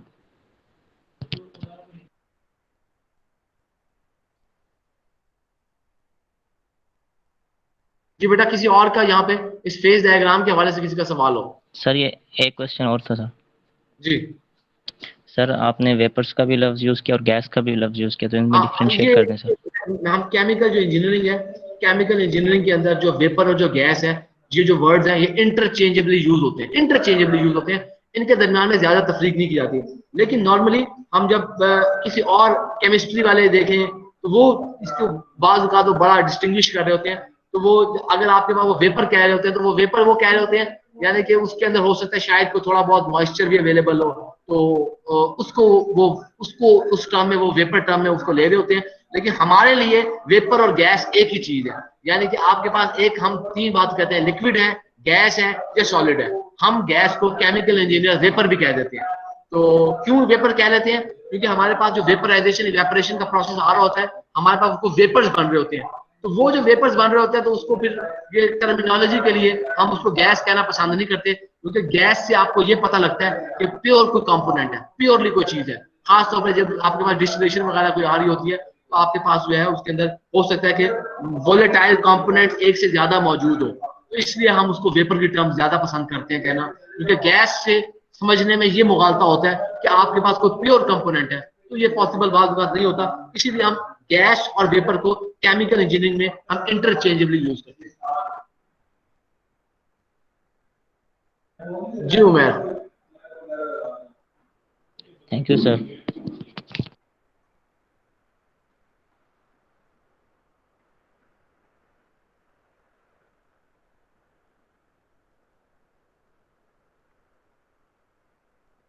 अच्छा जी, जिस तरीके से अभी आपने ये फेज डायग्राम देखी, इसी फेज डायग्राम की मदद से हमने एक वाटर की एक सिंप्लीफाइड किस्म की फेज डायग्राम बना ली है। वाटर की एक सिंप्लीफाइड किस्म की फेज डायग्राम बना रही है। तो आप देख सकते हैं कि बेसिकली ये जो आपके पास, अब वो हमने सिर्फ वाटर की बनाई है, सब रंग वंग खत्म कर दिए, तो आपके पास ये वाला जो हिस्सा है आप इसको कह सकते हैं कि ये आपके पास वो सब्लिमेशन कर्व थी। ये वाली जो थी आपके पास यहाँ पर हमारे पास जो है फ्यूजन कर्व है। ये जो कर्व है आपके पास ये वेपोराइजेशन कर्व है। मकसद कहने का क्या है कि आपके पास जो है जिस तरीके से हमने उसके अंदर से जो है आपके पास यहाँ पर जो पॉइंट्स इस कर्व के ऊपर आपके पास जो पॉइंट्स होंगे वो बेसिकली उसके बॉइलिंग पॉइंट होंगे। इस कर्व के ऊपर जो पॉइंट आ रहे होंगे, टेम्परेचर प्रेशर की जो वैल्यूज आ रही होंगी वो फ्रीजिंग पॉइंट्स की होंगी। इस पे जो आ रही होंगी वो सब्लिमेशन की वो वैल्यूज होंगी। यहाँ पर अब आपके पास इस कर्व के ऊपर आप देखें तो इस कर्व के ऊपर वाटर जो है वो दोनों हालतों में आपके पास पाया जाएगा। वो लिक्विड फॉर्म में भी होगा, वो आपके पास यहाँ पर जो है वो गैस फॉर्म में भी होगा। इस कर्व से नीचे आपके पास सुपर हीटेड स्टीम अवेलेबल होगी, यानी कि इस कर्व से नीचे हमारे पास जो वैल्यूज होंगी आपके पास कोई सुपर हीटेड किस्म की स्टीम अवेलेबल होगी। फिर इस कर्व से ऊपर हमारे पास कोई जो है लिक्विड हालत में, लेकिन वो सब कूल्ड लिक्विड है, आप कह रहे हैं वो कूल्ड आपके पास कोई लिक्विड है, वो लिक्विड स्टेट होगी। और आपके पास इस कर्व से इस साइड पर जो रीजन आ जाएगा आपके पास जो लिक्विड है, जो वाटर है, वो प्योर सॉलिड फॉर्म में आपके पास वाटर अवेलेबल होगा। अच्छा, यहाँ पर हम जो है ये जब आपके पास अब ये जो एक क्रिटिकल पॉइंट है यहाँ पर, ये वो क्रिटिकल पॉइंट को रिप्रेजेंट किया हुआ है कि यहाँ पर आपके पास जो है वो सैचुरेटेड स्टीम भी अवेलेबल होगी, यहाँ पर आपके पास वो सैचुरेटेड लिक्विड भी अवेलेबल होगा। तो ये वो दो पॉइंट आ गए हैं कि अब आपके पास डिस्टिंक्शन खत्म हो जाएगी। अब आप उसको जो है वो डिस्टिंग्विश नहीं कर सकेंगे कि अब आपके पास कौन सा फेज है, वो लिक्विड भी होगा, वो आपके पास यहाँ पर गैस भी होगी, दोनों किस्म की सूरत हाल मौजूद होगी जो आपके पास ये क्रिटिकल पॉइंट आया। इस तरीके से हमारे पास जो वाटर के लिए 3 फेजेस वगैरह बन सकते हैं, उसमें अब आप देख सकते हैं कि किस तरीके से हम फेज, जो किसी भी सब्सटेंस की फेज डायग्राम की मदद से हम इसको इलेबोरेट कर सकते हैं कि इस रीजन में जो टेम्परेचर और प्रेशर की वैल्यूज होंगी वहां पर आपके पास वाटर प्योरली सॉलिड फॉर्म में होगा, लेकिन आपके पास वो टेम्परेचर और प्रेशर की वैल्यूज जो कि इस कर्व के इस हिस्से पर आ जाएंगी, उस वक्त आपके पास वाटर गैस फॉर्म में भी हो सकता है, वो सॉलिड फॉर्म में भी हो सकता है। टेम्परेचर और प्रेशर की वो वैल्यूज जो इस कर्व पर आ जाएंगी, उस वक्त आपके पास जो है वाटर दोनों हालतों में हो सकता है, वो सॉलिड हालत में भी हो सकता है, वो लिक्विड हालत में भी हो सकता है। लेकिन जब आपके पास प्रेशर और टेम्परेचर की वो वैल्यूज जो इस रीजन में आई हैं, उस वक्त वाटर आपके पास लिक्विड फॉर्म में हो। जब आपके पास टेम्परेचर और प्रेशर की वो वैल्यूज जो कि इस रीजन में आई हैं, आपके पास वाटर है वो गैस फॉर्म में आपके पास होगा। लेकिन जब आपके पास कोई ऐसी टेम्परेचर प्रेशर की वैल्यूज आई है जो कि इस VLE कर्व के ऊपर है, इस वेपराइजेशन कर्व के ऊपर है, उस वक्त आपके पास वो जो वाटर है वो दोनों फेजेस के अंदर कोएग्जिस्ट करेगा। वो लिक्विड फेज में भी होगा, वो आपके पास वेपर फेज में भी होगा। लेकिन ये जो क्रिटिकल पॉइंट आ गया आपका, एक ये पॉइंट आया है, इस पॉइंट के ऊपर अब आपके पास सैचुरेटेड लिक्विड, सैचुरेटेड स्टीम दोनों अवेलेबल होंगी। अब आप डिस्टिंक्शन नहीं कर सकते।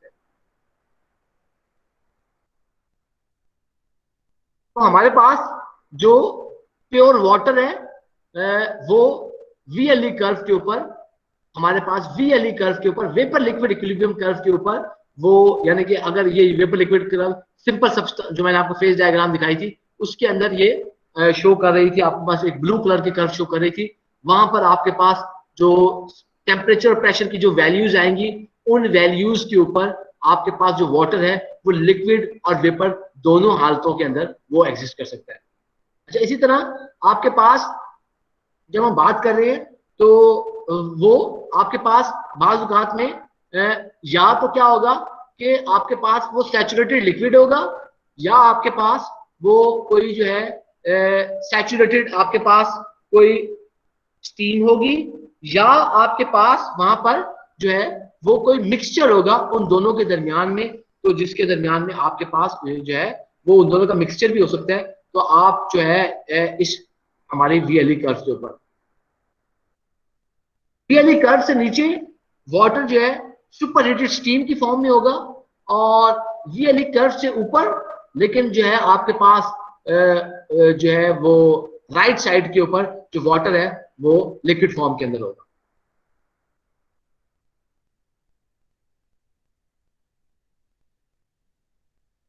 अच्छा, इसके साथ साथ हमारे पास हमने इसके अंदर ये तो चीजें हमने इसके अंदर देख ली, हमने बात कर ली। तो अब थोड़ा सा हम जब वाटर को हीट अप करते हैं, वाटर को बॉयल करते हैं, वाटर के अंदर हीट एनर्जी ऐड करते हैं, तो वाटर आपके पास ऑलरेडी मैं आपको ये लेक्चर के अंदर एक दफा ये बात कर चुका हूं, तो मैंने उसको इस लेक्चर स्लाइड्स में कहीं मेंशन नहीं किया। सेंसिबल हीट और लेटेंट हीट का कॉन्सेप्ट मैं ऑलरेडी आप लोगों के साथ शेयर कर चुका हूं। तो सेंसिबल हीट और जो लेटेंट हीट है बहुत इंपॉर्टेंट है। क्यों इंपॉर्टेंट है? कि आपके पास जो सेंसिबल हीट है वो है जो कि आप जो किसी सब्सटेंस के अंदर आप हीट ऐड कर रहे हैं, और वो हीट अगर टेम्परेचर इंक्रीज करने का बाइस बनती है तो आप कह देते हैं कि इस हीट को सेंसिबल हीट कहते हैं। लेटेंट हीट क्या है? कि वो हीट है जो कि सब्सटेंस का टेम्परेचर इंक्रीज नहीं कर रही, लेकिन बल्कि वो उसके फेज को चेंज कर देती है, तो आपके पास वो लेटेंट हीट बन गई है। मसलन आपके पास बर्फ है, तो बर्फ को आप हीट कर रहे हैं, लेकिन बर्फ का टेम्परेचर जो है वो इंक्रीज नहीं कर रहा, टेम्परेचर उसका कांस्टेंट है। तो आपकी हीट कहां जा रही है? आपकी हीट उस बर्फ को पिघलाने में इस्तेमाल हो रही है। आप कह सकते हैं कि ये आपकी लेटेंट हीट ऑफ मेल्टिंग है, या आपके पास जो बर्फ को, या लेटेंट हीट ऑफ फ्यूजन है आपके पास, या आपके पास जो है वो बर्फ जो है वो पिघल के लिक्विड फॉर्म में आपके पास आ रही है। उसके मुकाबले में जब आपके पास लिक्विड बन गया, अब आपने जो है उस लिक्विड को आपने जो है हीटअप करना शुरू किया, तो आप देखेंगे कि टेम्परेचर उसका जो है वो उसका बढ़ रहा है। तो अब जो टेम्परेचर बढ़ रहा है, आप कहेंगे कि ये जो हीट ऐड कर रहे हैं, इस हीट का नाम है सेंसिबल हीट। फिर एक पॉइंट आएगा कि जब आपके पास आप मजीद हीट करते जा रहे हैं, टेम्परेचर नहीं बढ़ रहा, तो वो टेम्परेचर नहीं बढ़ा, बल्कि आपके पास वो जो लिक्विड है वो गैस की हालत में वो कन्वर्जन उसकी शुरू हो जाएगी। तो गैस की स्टेट में जब वो कन्वर्जन उसकी शुरू हो जाएगी, तो अब आप ये कह रही हैं कि जो गैस स्टेट में आपने इसको कन्वर्ट करना शुरू कर दिया, again you are providing latent heat. लेकिन क्योंकि ये जिस तरह आपने उसको कहा था आपके पास वो लेटेंट हीट थी, उसको हम कह रहे थे कि वो मेल्टिंग की थी, तो अब जो आप दे रहे हैं वो लेटेंट हीट वेपर में कन्वर्ट कर रही है, तो आप इसको कह सकते हैं ये लेटेंट हीट ऑफ वेपराइजेशन है, या इसको हीट ऑफ वेपराइजेशन कह सकते हैं। तो आपके पास जो हीट ऑफ वेपराइजेशन है या आपके पास जो हीट ऑफ मेल्टिंग है वो दोनों लेटेंट हीट्स है। तो हमारे पास जब कि कभी भी वाटर को हीट प्रोवाइड की जाती है तो आप प्रोवाइड करते हैं, तो आपके पास क्या होता है कि टेम्परेचर बढ़ना शुरू किया, यानी कि आपने उस वाटर के अंदर आपने जो है हीट प्रोवाइड करनी शुरू, और आप जो हीट प्रोवाइड कर रहे हैं बेसिकली वो सेंसिबल हीट है, जो कि उस पानी का जो टेम्परेचर है वो उसको इंक्रीज करती जा रही है, हत्ता कि आपके पास बॉइलिंग पॉइंट आ जाएगा। और बॉइलिंग पॉइंट यानी कि उस मखसूस एक प्रेशर के ऊपर आपके पास वो बॉइलिंग पॉइंट आ जाएगा। जब आपके पास बॉइलिंग पॉइंट आ जाएगा, अब क्या होगा, अब आपके पास बॉइलिंग पॉइंट आने के बाद टेम्परेचर मजीद नहीं बढ़ेगा, यानी कि जो हीट आप दे रहे हैं अब वो सेंसिबल हीट नहीं रहेगी बल्कि वो लेटेंट हीट बन जाएगी। और ये जब आपके पास अब बॉइलिंग पॉइंट आने के बाद, जैसे आप वाटर को बॉइल कर रहे हैं, बॉइलिंग पॉइंट आने के बाद अब आपने वाटर को मजीद हीट एनर्जी प्रोवाइड की, जो कि लेटेंट हीट होगी, वो क्या करेगी, वो वाटर को वेपराइज कर देगी, जिसको हम कह रहे हैं कि ये लेटेंट हीट वेपराइजेशन है, और वो वाटर को स्टीम में कन्वर्ट कर देगी। ये जो आपने इस अमल से जो स्टीम बनाई है, इस स्टीम को हम कहते हैं ये सैचुरेटेड स्टीम। यानी कि आपके पास बेसिकली सैचुरेटेड स्टीम क्या होगी, ये वो स्टीम होगी जो कि आपके पास उसी टेम्परेचर पे बन रही है। ये सैचुरेटेड स्टीम उसी टेम्परेचर पे बन रही है जिस टेम्परेचर के ऊपर आपके पास लिक्विड वाटर था, यानी कि लिक्विड वाटर में 100 डिग्री सी पर था, जो हीट ऐड कर रहे हैं वो इसके स्टेट को चेंज कर रही है। तो इस सैचुरेटेड स्टीम का भी टेम्परेचर वही होगा जो उस लिक्विड वाटर का था जिससे ये स्टीम बनी है, और इस स्टीम को आप सैचुरेटेड स्टीम कहते हैं। अब जरा गौर कीजिए, क्योंकि ये जो लिक्विड स्टीम लिक्विड वाटर से, ये आपके पास समझने में थोड़ा मुश्किल लगेगा, जरा गौर कीजिएगा, क्योंकि आपके पास दोनों के टेम्परेचर सेम है।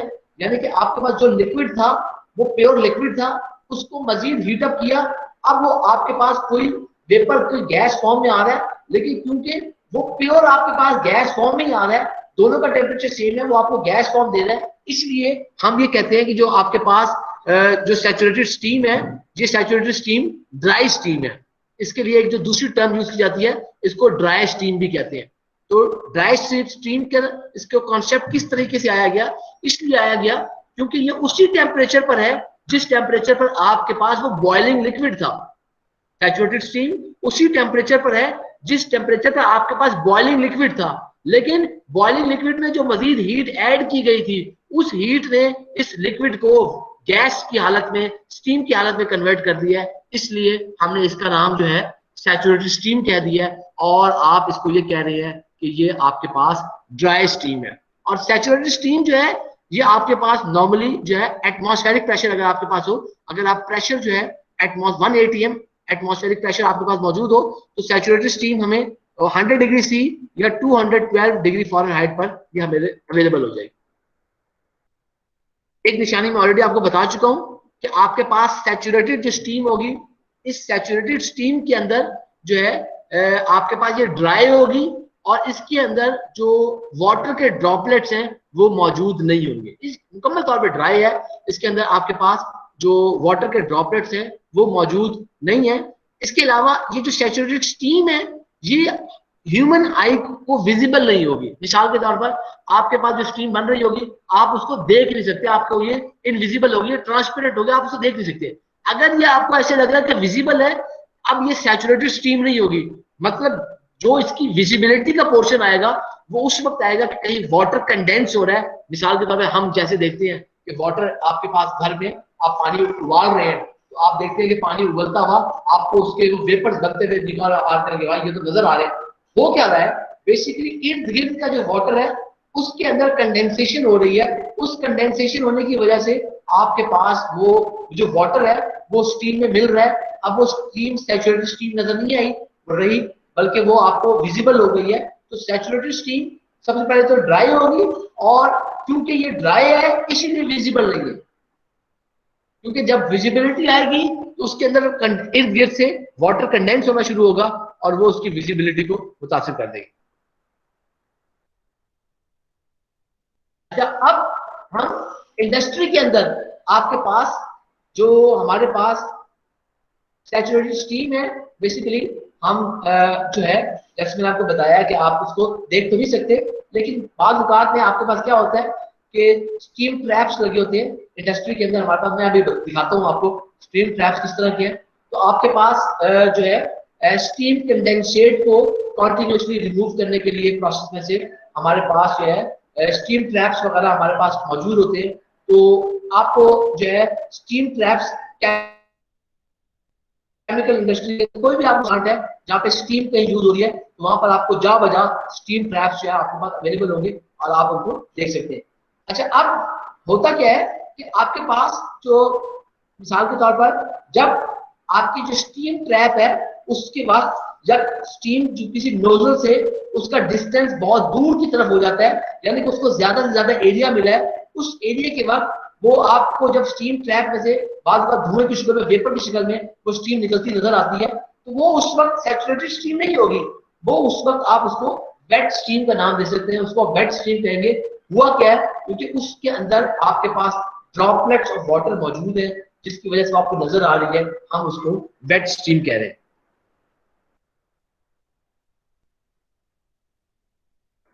अच्छा, जरा ये गौर कीजिएगा कि आपके पास जब स्टीम ने हमारे पास इस जैकेट के अंदर, ये जैकेट बनी है, इसके अंदर स्टीम ने ऐड किया, अब आपके पास ये स्टीम अपनी हीट देगी, कंडेंस होना शुरू करेगी, ये लिक्विड फॉर्म में कंडेंस होना शुरू करेगी।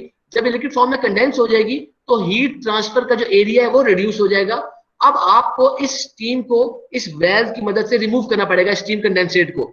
अब अगर आपके पास ये नॉर्मल किस्म का वेल्व होगा तो स्टीम भी जाया होना शुरू हो जाएगी, तो वो आपका नुकसान है। स्टीम तो बड़ी महंगी है, तो आपने इस नुकसान से बचने के लिए इस वेल्व की जगह पर आप ये स्पेशल किस्म का एक ट्रैप लगा देते हैं जिसको हम स्टीम ट्रैप कहते हैं। ये स्पेशल किस्म का एक ट्रैप लगा हुआ है। तो ये क्या करेगा, ये ट्रैप सिर्फ कंडेंसेट को निकलने देगा, लेकिन आपके पास जो वो वेपर है उसको निकलने नहीं देगा। तो हमने जिसका नाम पाया कि ये स्टीम ट्रैप है।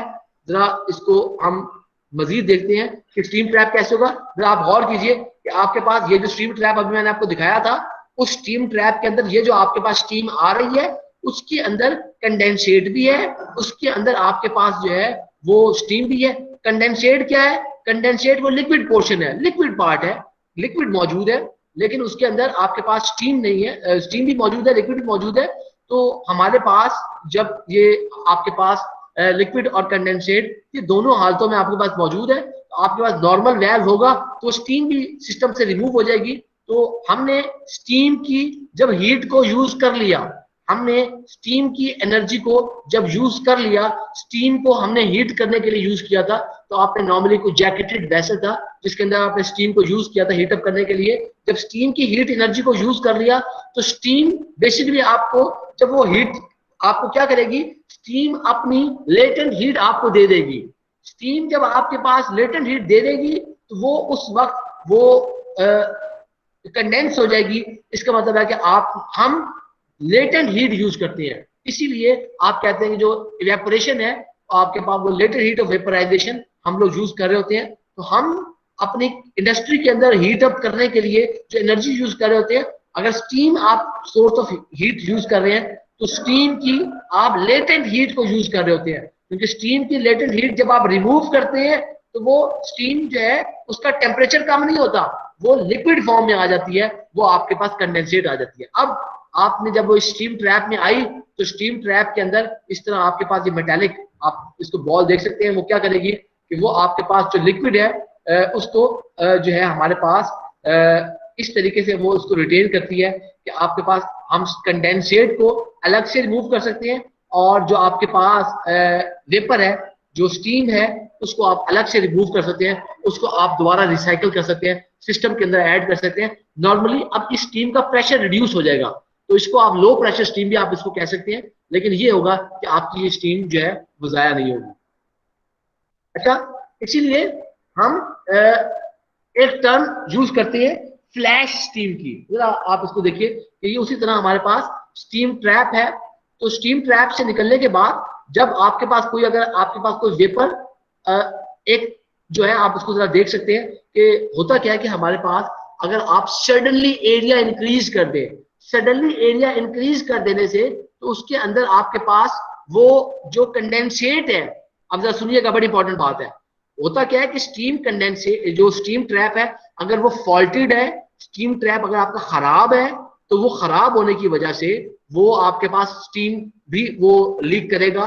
तो आपने स्टीम ट्रैप लगाया इसीलिए कि वो स्टीम लीक अप ना करे, तो वो उसके अंदर से स्टीम ट्रैप में से हमारे पास जो स्टीम ट्रैप में की मदद से हमारे पास जब वो कंडेंसेट बाहर निकलता है, तो आपके पास वो कंडेंसेट जो है वो फ्लैश स्टीम में आपको नजर आता है। होता क्या है, वो जो कंडेंसेट को एकदम खुली हवा, उसको एक सडनली, क्योंकि एक ये नोजल बनी हुई है, बड़ा ये जो डाया है बड़ा रिड्यूस्ड डाया है, बड़ा रिड्यूस्ड डाया है। इसको आप ये समझ सकते हैं जैसे आपके पास जो नीडल की जो कोई उसका सुराख है, तो बहुत उसके ये नोजल बहुत उसका बारीक सुराख है, जहां से ये सडनली एक लार्ज एरिया इसको मिल जाता है। ओपन एटमॉस्फेयर है, ये बड़ा पाइप है, नॉर्मली पाइप लगा होगा जिसमें ये आ रहा है, तो बड़ा पाइप है, लार्ज एरिया मिला है। उस लार्ज एरिया के अंदर जब सडन एक्सपेंशन होगी, तो उस वक्त ये जो आपका कंडेंसेट था, क्योंकि condensate is still at the same temperature, but now the pressure condition has been change. जब उसको ये सडन एक्सपेंशन मिली है, तो प्रेशर कंडीशंस चेंज हो गई हैं। प्रेशर कंडीशंस चेंज होने की वजह से आपके पास वो जो स्टीम है वो कंडेंसेट फ्लैश स्टीम में कन्वर्ट हो जाएगा, और वो आपके पास एक फ्लैश स्टीम सी बन जाएगी, जिसको हमने यहाँ पे शो किया हुआ है। जरा इसको देखते हैं, मजीद फर्क देखते हैं कि फ्लैश स्टीम में और कंडेंसेट में क्या फर्क हो सकता है। जरा गौर कीजिए आप यहाँ पर, मिसाल के तौर पर हमारे पास अगर आपके पास यहाँ पे जो यहाँ पे दो प्रेशर गेजेस शो की हुई है, ये आपका वो स्टीम ट्रैप लगा हुआ है, और यहाँ पर ये दो प्रेशर गेजेस हमें शो की हुई है। तो आपने कहा है कि यहाँ पर यानी कि स्टीम ट्रैप से पहले आपके पास जो प्रेशर गेज है उसका गेज प्रेशर शो किया हुआ है 145 जो है PSIG, उसका वो गेज प्रेशर PSI में शो किया गया है। और आफ्टर द स्टीम ट्रैप वो उसका जो गेज प्रेशर है वो 0 PSIG उसका गेज प्रेशर है, कोई उसके अंदर आपके पास गेज। उस वक्त आप जरा देख सकते हैं कि आपके पास क्योंकि जो प्रेशर डिफरेंस है वो लार्ज है, यानी कि आपके पास 145 और ये 0, इनका डिफरेंस है, डिफरेंस ज्यादा है। इस तरह का जब प्रेशर डिफरेंस बहुत ज्यादा हो, प्रेशर डिफरेंस बहुत आपके पास ज्यादा हो, तो आप देखेंगे कि आपके पास ये एक स्टीम सी बनती हुई नजर आएगी, जिसको हम कह रहे हैं कि ये फ्लैश स्टीम है। आपके पास यहाँ पर ये फ्लैश स्टीम बनती हुई नजर आ रही है। इसके मुकाबले में अगर आपके पास ये प्रेशर डिफरेंस कम हो, मिसाल के तौर पर आपके पास यहाँ पर 145 PSIG gauge pressure steam trap से पहले था,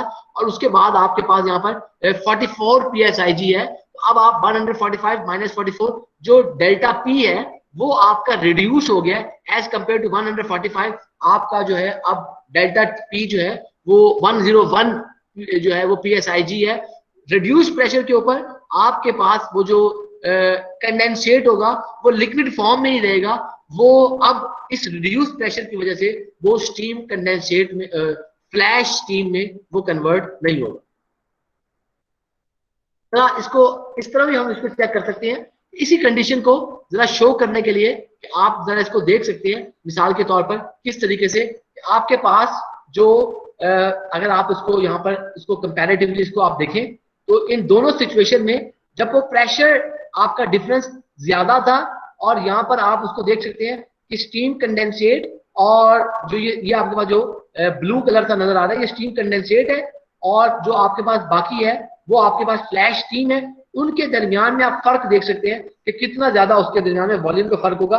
उसके मुकाबले में जब प्रेशर डिफरेंस रिड्यूस है, तो फिर उस वक्त प्रेशर डिफरेंस रिड्यूस होने के वक्त आप देख सकते हैं उनके दरमियान में जो फर्क होगा वो फर्क जो है 1:32 अगर वॉल्यूम का वो फर्क होगा, यानी कि वो फर्क बहुत कम है एज कंपेयर टू जो है इंक्रीज प्रेशर डिफरेंस, उस वक्त जो है आपके पास ज्यादा से ज्यादा स्टीम कंडेंसेट आपका फ्लैश स्टीम में कन्वर्ट हो जाएगा, और यहाँ पर आपके पास वो जो है उसके मुकाबले में यहाँ पे वो कन्वर्ट नहीं होगा।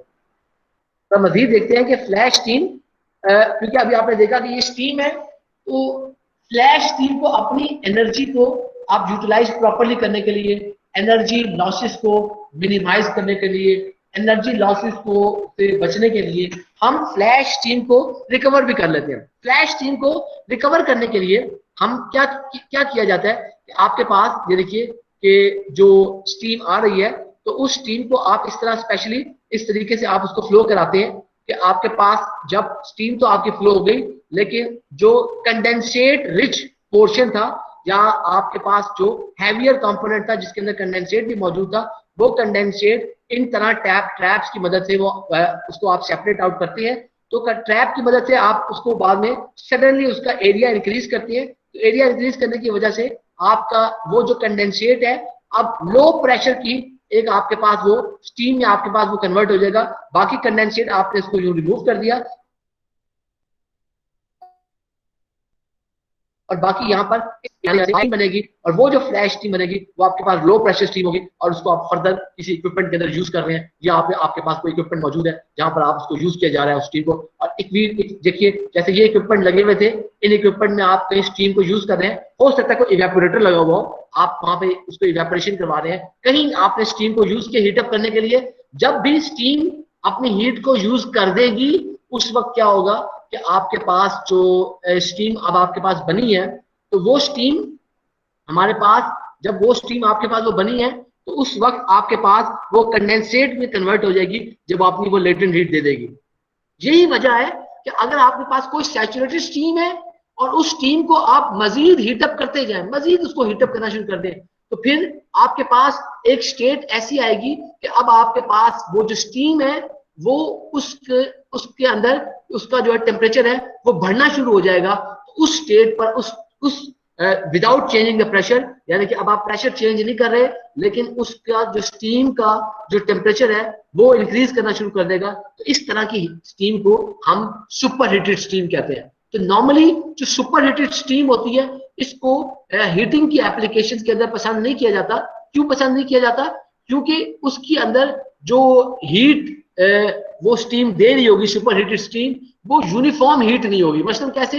क्योंकि शुरू के अंदर देखिए जब आपके पास सुपर हीटेड स्टीम होगी, अगर आप उसको यूज करेंगे तो सबसे पहले वो सुपर हीटेड स्टीम आपको सेंसिबल हीट देगी, और सेंसिबल हीट कम हीट है, सेंसिबल हीट की जो अमाउंट होती है कम होती है। उसके बाद वो आपको फिर लेटेंट हीट देगी।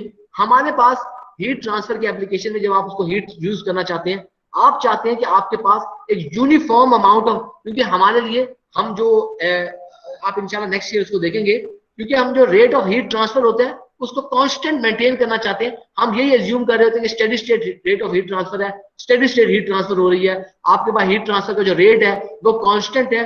वो इस सूरत में कांस्टेंट नहीं रह सकता कि अगर आप सुपर हीटेड स्टीम को यूज करें। जरा एक सिंपली, इसमें एक मैंने शायद डायग्राम मैंने मिस कर दिए।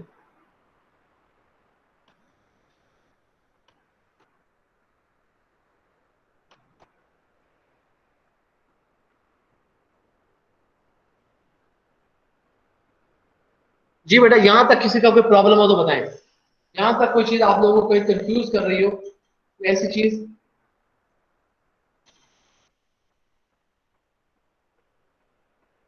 जी बेटा, अगर यहां तक किसी को कोई प्रॉब्लम है, कोई चीज आप लोगों को कंफ्यूज कर रही है तो बता। जी उस्मान।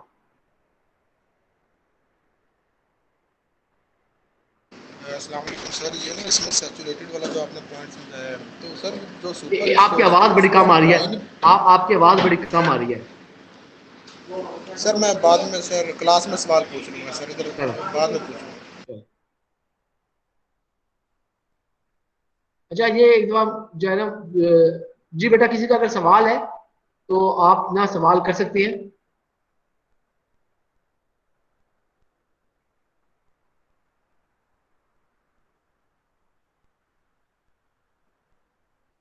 मैं थोड़ा सा एक चीज मैं यहाँ पे आपके साथ शेयर कर देता हूँ कि हमारे पास जो मैंने अभी एक चीज आपको बात की कि सैचुरेटेड स्टीम को मैंने ड्राई स्टीम भी कहा।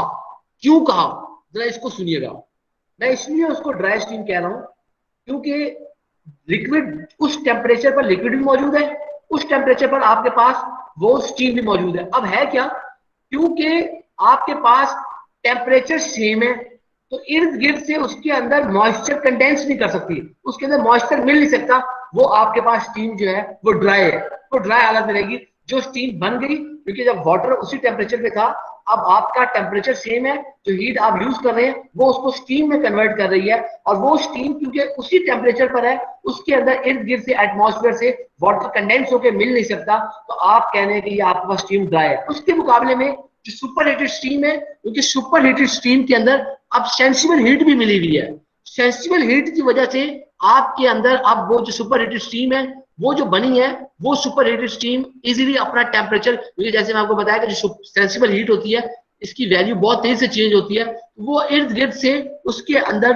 जो कंडेंसेशन वगैरह है वो इजीली मिल सकती है, क्योंकि जब एक दफा वो आपके पास सुपर हीटेड कंडेंस हालत में सॉरी आपके पास जब वो सैचुरेटेड स्टीम आ जाएगी, तो सैचुरेटेड स्टीम ने सबसे पहले अपने फेज को चेंज करने हैं, और फेज चेंज करने के बाद वो आपको जो है हमें फिर वो लिक्विड फॉर्म में आपके पास कन्वर्ट होगी, जबकि सुपर हीटेड जो स्टीम है उसके अंदर कंडेंसेशन इटसेल्फ वो इर्द गिर्द से चीजों को कंडेंस कर सकती है, इसलिए हम उसको हम ड्राई स्टीम उसको नहीं कह रहे, हम ड्राई स्टीम जो है सैचुरेटेड स्टीम को हम यूज कर रहे हैं।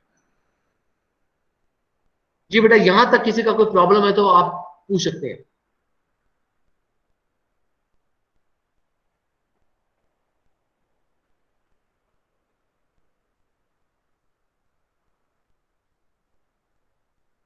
इसको इस तरीके से ले लें, देखें जो हमारे पास हम जिसको हम सैचुरेटेड स्टीम है, हमारे पास वो जो सैचुरेटेड स्टीम है, उस सैचुरेटेड स्टीम के अंदर बेसिकली वो विजिबल नहीं होगी।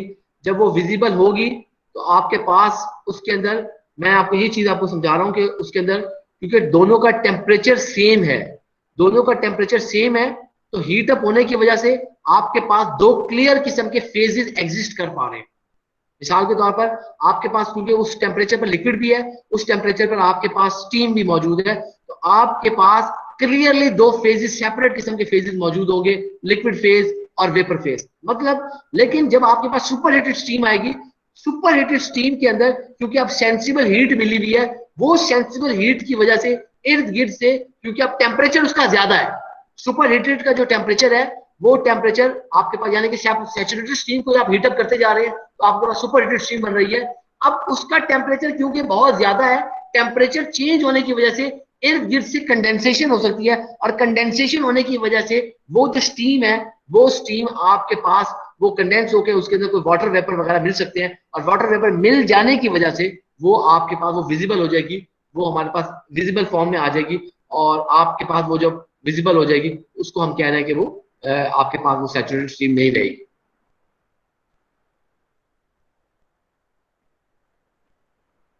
जी आयशा, अपना माइक ऑन करके सवाल पूछ सकती हैं।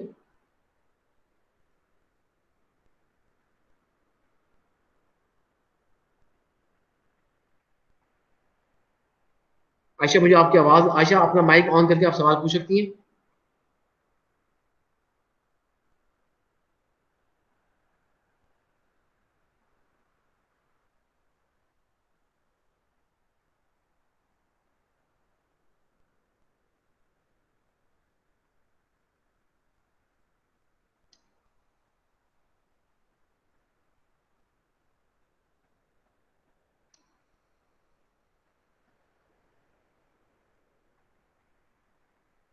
जी बेटा, अगर किसी और का कोई सवाल है तो आप इस हवाले से आप बेटा सवाल कर सकते हैं। सर जी आवाज नहीं जी आ रही। अब आइए आपकी आवाज बेटा, पहले नहीं आ रही थी। सर जो होती है कंडेंसेट स्ट्रीम होती है, कंडेंसेट स्ट्रीम होती है और फ्लैश स्ट्रीम में, सर मेन डिफरेंस क्या है इनमें? आपने तो अच्छा, बहुत मैं कॉम्प्लेक्स करके बताया। मैं जो देखो मेरी बात सुनो, जब आपके पास स्टीम है, गैस है, स्टीम का मतलब है आपने वाटर को जब आपने गर्म कर दिया तो आपके पास गैस हालत में आपके पास आ गई, वो वेपर की फॉर्म में है। अब जैसे आपको पता है कि हमारे पास इस स्टीम के अंदर लेटेंट हीट मौजूद है, हम स्टीम की लेटेंट हीट को यूज कर रहे हैं। लेटेंट हीट क्या है? ये वो हीट है जो कि फेज चेंज कर देती है। मसलन लिक्विड वाटर को जब आपने हीट किया तो जो आपने हीट करने के बाद उसका टेम्परेचर एक स्टेज आया, बढ़ना रुक गया, और अब वो जो टेम्परेचर आप दे रहे हैं वो उसकी फेज को चेंज कर रही है। तो फेज चेंज होने से आपके पास वो वेपर हालत में आ गई। अब ये जो हमारे पास है, ये हमारे पास स्टीम आ गई। जब आपने इस स्टीम को यूज किया हीटिंग करने के लिए, आपने इसको एज अ हीटिंग मीडियम के तौर पे यूज किया। इन केमिकल इंडस्ट्री में स्टीम को बहुत ज्यादा हीटिंग मीडिया के तौर पे यूज करते हैं। जब आपने इसको हीटिंग मीडियम के तौर पे यूज किया है, उस वक्त फिर आप इस स्टीम के अंदर लेटेंट हीट को यूज कर रहे हैं। लेटेंट हीट अब आपने इस्तेमाल कर ली तो क्या होगा? उस स्टीम का टेम्परेचर रिड्यूस नहीं करेगा, लेकिन वो स्टीम लिक्विड फॉर्म में कन्वर्ट हो जाएगी, वो लिक्विड फॉर्म में बन जाएगी। जब वो स्टीम लिक्विड फॉर्म में बन जाएगी, वो लिक्विड बन जाएगा, उसका नाम है कंडेंसेट। उसको आप कहते हैं स्टीम कंडेंसेट।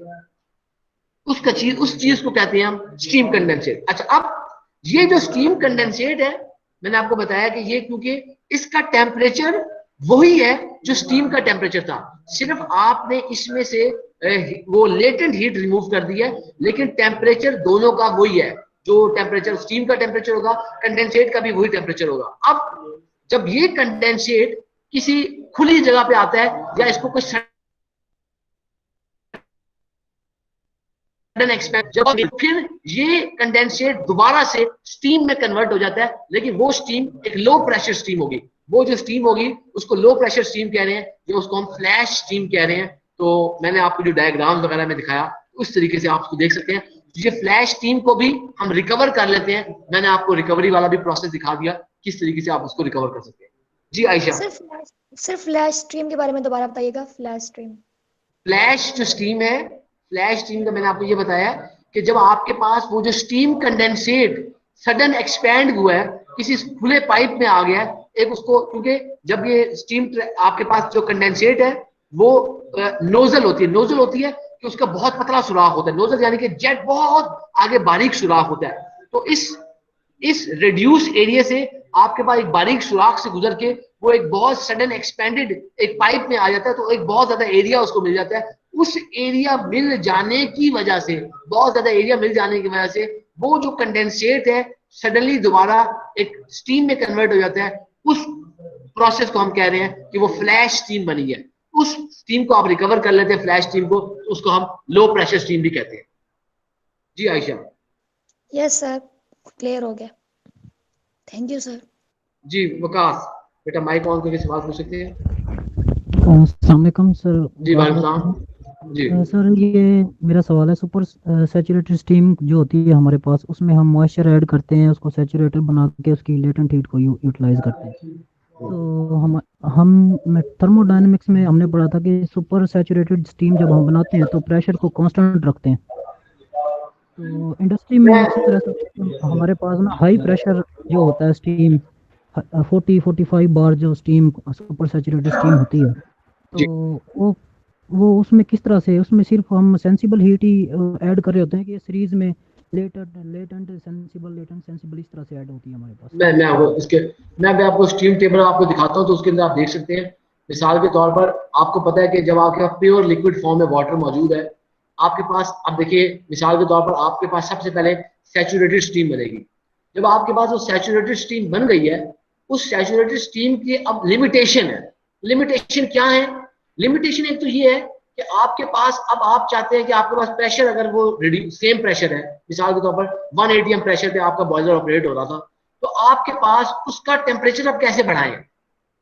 तो जो सुपर सैचुरेटेड स्टीम जिसकी आपने बात की इंडस्ट्री में यूज कर रहे होते हैं, वो हाई प्रेशर और हाई टेम्परेचर पे होती है। तो हाई टेम्परेचर पे उसको बनाने के लिए फिर आपको प्रेशर भी इंक्रीज करना पड़ता है। अब अगर आप वो देखो, VLE कर्व को देखो, मिसाल के तौर पर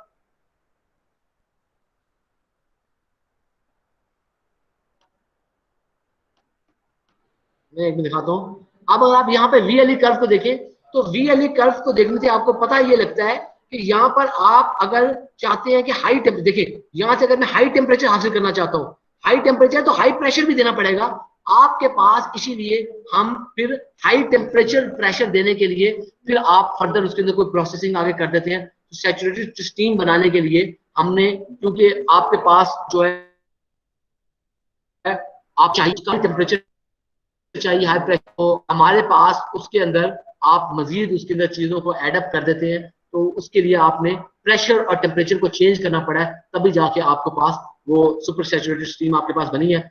लेकिन उसके उसके अंदर भी, सुपर सैचुरेटेड स्टीम के अंदर भी हमारे पास, अब देखिए जब आपने हीटअप ऐड किया है, तो हीटअप ऐड करने के बाद सबसे पहले तो आपके पास वो लेटेंट हीट आई, फिर लेटेंट हीट के बाद आपने दोबारा उसके अंदर जो है सेंसिबल हीट ऐड की, जिसने टेम्परेचर को इंक्रीज किया, और जब टेम्परेचर उसका कांस्टेंट हो गया, फिर मजीद जो हीट अप ऐड हुई है वो दोबारा लेटेंट हीट है। इस तरीके से सिस्टम चल रहा है। याद रखना जो आप लोगों के लिए है कि लेटेंट हीट टेम्परेचर को नहीं बढ़ाएगी, सेंसिबल हीट टेम्परेचर को बढ़ा देगी। तो जो आपके पास सुपर सैचुरेटेड हीट बनी है, इसको बनाने के लिए आपको उसके अंदर मजीद जो है काफी ज्यादा उसके अंदर आपको पहले सेंसिबल हीट ऐड करनी पड़ी है, और फिर उस सेंसिबल हीट के साथ साथ आपके पास लेटेंट हीट भी उसका मजीद ऐड होगी, कि जब आप उसको मजीद उसका टेम्परेचर कांस्टेंट हो जाएगा, उस टेम्परेचर और प्रेशर के ऊपर वो मजीद अपनी सेंसिबल हीट ऐड नहीं हो सकेगी। उसके बाद जो हीट ऐड होगी उसके अंदर, वो हीट जो है हम उसको लेटेंट हीट कह रहे हैं।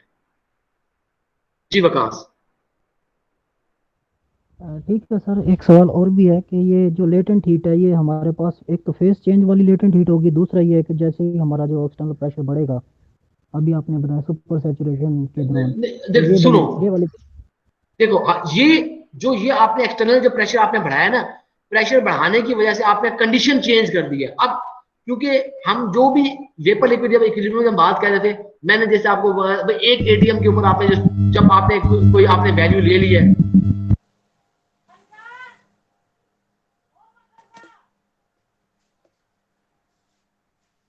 हमारे पास जो जो वैल्यूज, एक सेकंड में, अच्छा देखिए, सुनिएगा, दोबारा सुनिएगा बेटा। हमारे पास जब इस तरह की स्टेट के अंदर जब हमने हमारे पास सुपर सैचुरेटेड आपने स्टीम बनाई है, तो आपके प्रेशर चेंज होने की वजह से, क्योंकि आपका प्रेशर चेंज हो गया, तो प्रेशर चेंज होने का जरा इसको आप बॉइलिंग पॉइंट के साथ अपने जेहन में लेके आए। देखें, जो भी स्टीम बननी है, सबसे पहले आपको बॉइलिंग पॉइंट चाहिए। अब है क्या बॉइलिंग पॉइंट का, क्या होता है? Boiling point is the temperature at which the vapor pressure becomes equal to the external pressure। मतलब आपके पास अगर एक्सटर्नल प्रेशर में बढ़ा दूं तो मैं बॉइलिंग पॉइंट को इंक्रीज कर सकता हूं। प्रेशर कुकर में क्या होता है? प्रेशर कुकर में यही होता है कि जब आप उसको वेट लगा के उसको टाइट कर देते हैं, आप प्रेशर, एक्सटर्नल प्रेशर बढ़ा देते हैं। नॉर्मल जो एक्सटर्नल प्रेशर है हमारे पास वो 1 atm है। आपके प्रेशर कुकर जो है उसका एक्सटर्नल प्रेशर आपने बढ़ा दिया। एक्सटर्नल प्रेशर बढ़ा देने से अब उसके अंदर, यानी कि अब आपके पास वो जो उसके अंदर वो जो सेंसिबल हीट ऐड होनी थी, उसकी सलाहियत बढ़ गई है कि अब उसका बॉइलिंग पॉइंट राइज कर गया। यानी कि उसका बॉइलिंग पॉइंट हो सकता है 100 के बजाय 120 130 पे चला गया।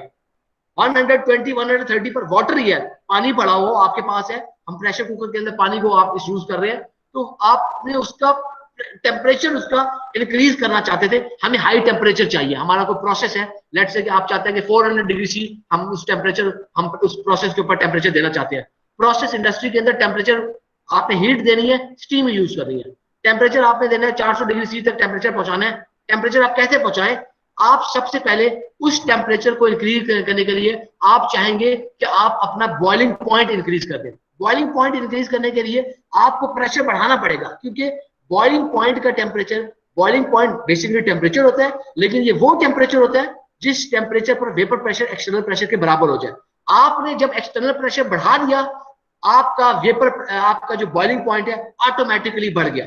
अब इसीलिए आपका ऑटोमेटिकली बॉइलिंग पॉइंट बढ़ने की वजह से अब आपकी ज्यादा से ज्यादा सेंसिबल हीट भी ऐड हो जाएगी, और फिर दोबारा से और ज्यादा उसके अंदर हम लेटेंट हीट भी ऐड कर लेंगे। इस तरीके से ये प्रोसेस जो है वो कॉन्टिन्यूसली चलता रहता है। वकास, ये चीज क्लियर है आपको कि अभी मजीद कुछ कंफ्यूजन है इसमें? ठीक है सर, ठीक है, समझ आ गई सर, क्लियर हो गया सर। ये जैश जी बेटा।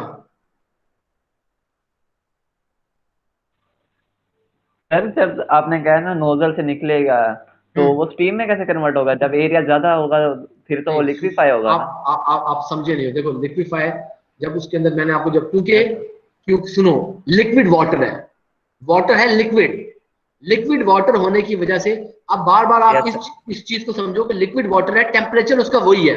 अब आपने क्या किया, जैसे मैंने आपको ये बात बताई है कि आपके पास अगर प्रेशर बढ़ा देने से आपने बॉइलिंग पॉइंट बढ़ा सकते हैं, तो प्रेशर कम करने से बॉइलिंग पॉइंट रिड्यूस भी हो सकता है। मसलन अब मैं आपको ये कहूं कि भाई मैं अगर चाहूं तो 0 डिग्री सी पर भी वाटर को गैस में इवेपोरेट कर सकता हूं, आपको ये बात मजाक लगेगी कि सही लगेगी? जैश सही लगेगी सर। या सर वो तो कैसे सही? एक्सटर्नल प्रेशर के ऊपर करता है ना, बिल्कुल बिल्कुल सही एक्सटर्नल बात है। प्रेशर के ऊपर डिपेंड करता है। क्यों एक्सटर्नल प्रेशर पे डिपेंड कर रहा है? मैं अगर एक्सटर्नल प्रेशर इतना कम कर दूं, इतना कम कर दूं, तो इसका मतलब है बॉइलिंग पॉइंट भी कम करता जा रहा हूं। अब हुआ क्या है, आपने एकदम जब सडन उसको एक्सपेंशन किया, पानी का उस स्टीम कंडेंसेट का टेम्परेचर गर्म ही था, लेकिन आपने एक बड़े पाइप में आने की वजह से सडन एक्सपेंशन आई है, प्रेशर रिड्यूस हो गया। प्रेशर रिड्यूस होने की वजह से टेम्परेचर उसका ऑलरेडी ज्यादा था, अब आपके पास उस प्रेशर के ऊपर वो फिर आपके पास स्टीम बन जाएगी। वो आपके पास एक जो स्टीम बनी है उसको हम कह रहे हैं लो प्रेशर स्टीम या फ्लैश स्टीम बन गई। जी जैस ठीक है सर, क्लियर। बेटा ये यहां तक, अगर मजीद किसी का कोई सवाल हो तो हम जो है उसको देख लेते हैं। कोई आपका अगर मजीद सवाल है तो आप मुझसे पूछ सकते हैं। इस दौरान मुझे बेटा अपनी अटेंडेंस के मैसेजेस भी सेंड करना शुरू कर दीजिए स्टीम के हवाले से, क्योंकि मैंने थोड़ा सा जो है आप लोगों को बैकग्राउंड शेयर किया। बेटा अब आप मुझे अटेंडेंस के मैसेजेस सेंड करना शुरू कर दीजिए ताकि मैं आपके अटेंडेंस रिकॉर्ड करूँ। मैंने स्टीम के हवाले से थोड़ा सा इससे बता दिया कि प्रोसेस के अब आप जो है हमारे पास और कोई इस तरह का सब्जेक्ट है नहीं जिसमें हम ना स्टीम जनरेशन के बारे में कुछ टिपिकली कुछ पढ़ते हैं। मैंने इसीलिए थोड़ा सा आपको आइडिया देने के लिए कि हम स्टीम का जिक्र तो कर रहे हैं, तो बाकी steam table is a very simple table. हम उसको एक प्रॉब्लम सॉल्व करेंगे क्लास में और उसकी मदद से आपको फौरन आ जाएगा। आमिर साहब ऑलरेडी आपको करा चुके हैं, वही स्टीम टेबल, कोई फर्क नहीं है। सिर्फ हम उसके अंदर इंटरपोलेशन और एक्स्ट्रापोलेशन यूज करते हैं। तो इंटरपोलेशन एक मैथ का एक टेक्निक है, जैसे आप एवरेज लेते हैं किसी चीजों की, आप मल्टीप्लीकेशन करते हैं, एडिशन करते हैं, तो इंटरपोलेशन भी कोई चीज है। मसलन आपके पास स्केल बनाओ, जैसे मिसाल के तौर पर भाई आपके पास फुट्टा होता है, फुट्टे के ऊपर आप देखते हैं कि आपके पास जो है 1 मिलीमीटर एक मिनिमम डिवीजन है, 1 मिलीमीटर। अब आपके पास अगर 0.5 मिलीमीटर कैसे नापे, नापने का कोई तरीका नहीं है। तो आप मैथमेटिकली आपके पास अगर कोई टेबल मौजूद है, लेट्स से कि आपके पास 10 पे कोई वैल्यू है, 20 पे कोई वैल्यू है, अब आपको मैं 15 पे कह दूं तो कैसे कैलकुलेट करेंगे? ये काम इंटरपोलेशन करता है। इसी तरह आपके पास 10 पे कोई वैल्यू है, 20 पे कोई वैल्यू है, आपके पास आप कहते हैं 25 पे मालूम कर लूं, तो 10 25 के बाद कोई वैल्यू मालूम करना चाहते हैं, इसका नाम है एक्स्ट्रापोलेशन। तो दो पॉइंट्स के दरमियान में जो वैल्यू मालूम करेंगे वो है इंटरपोलेशन, और दो पॉइंट्स के बाहर आप कोई वैल्यू मालूम करना चाहेंगे वो है एक्स्ट्रापोलेशन। तो इसके लिए हमारे पास ऑलरेडी फॉर्मूला एग्जिस्ट करता है, सिंपल से फॉर्मूला होता है, हम उसको यूज करके थोड़ा सा मैथमेटिकल प्रोसेस करके विद इन 2 और 3 स्टेप्स हम जो है स्टीम टेबल से हम अपने मतलब के टेम्परेचर और प्रेशर के ऊपर वो वैल्यूज निकाल सकते हैं। बाकी इंशाल्लाह जो है हम इसको अपनी जो हमारी फिजिकल क्लास होगी उसमें प्रॉब्लम के साथ हम स्टीम टेबल से किस तरीके से आप वैल्यू निकालते हैं हम उसको चेक कर लेंगे। बेटा इस दौरान के आप लोग अटेंडेंस लगाएं, अगर किसी का मजीद कोई सवाल है तो आप मुझसे सवाल पूछ सकते हैं।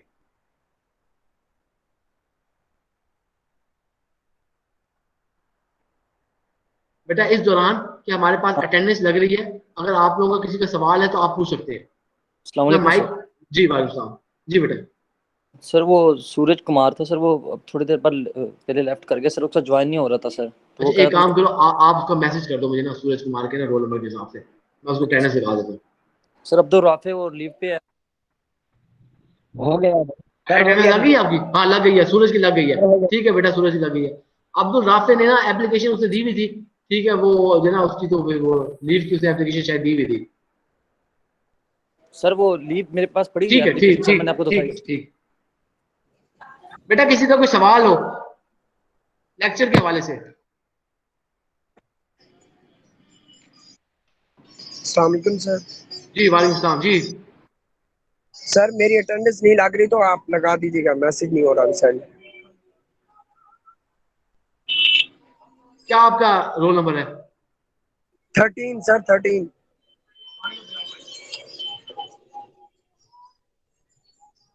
ठीक है बेटा, लगा दूंगा मैं। ओके।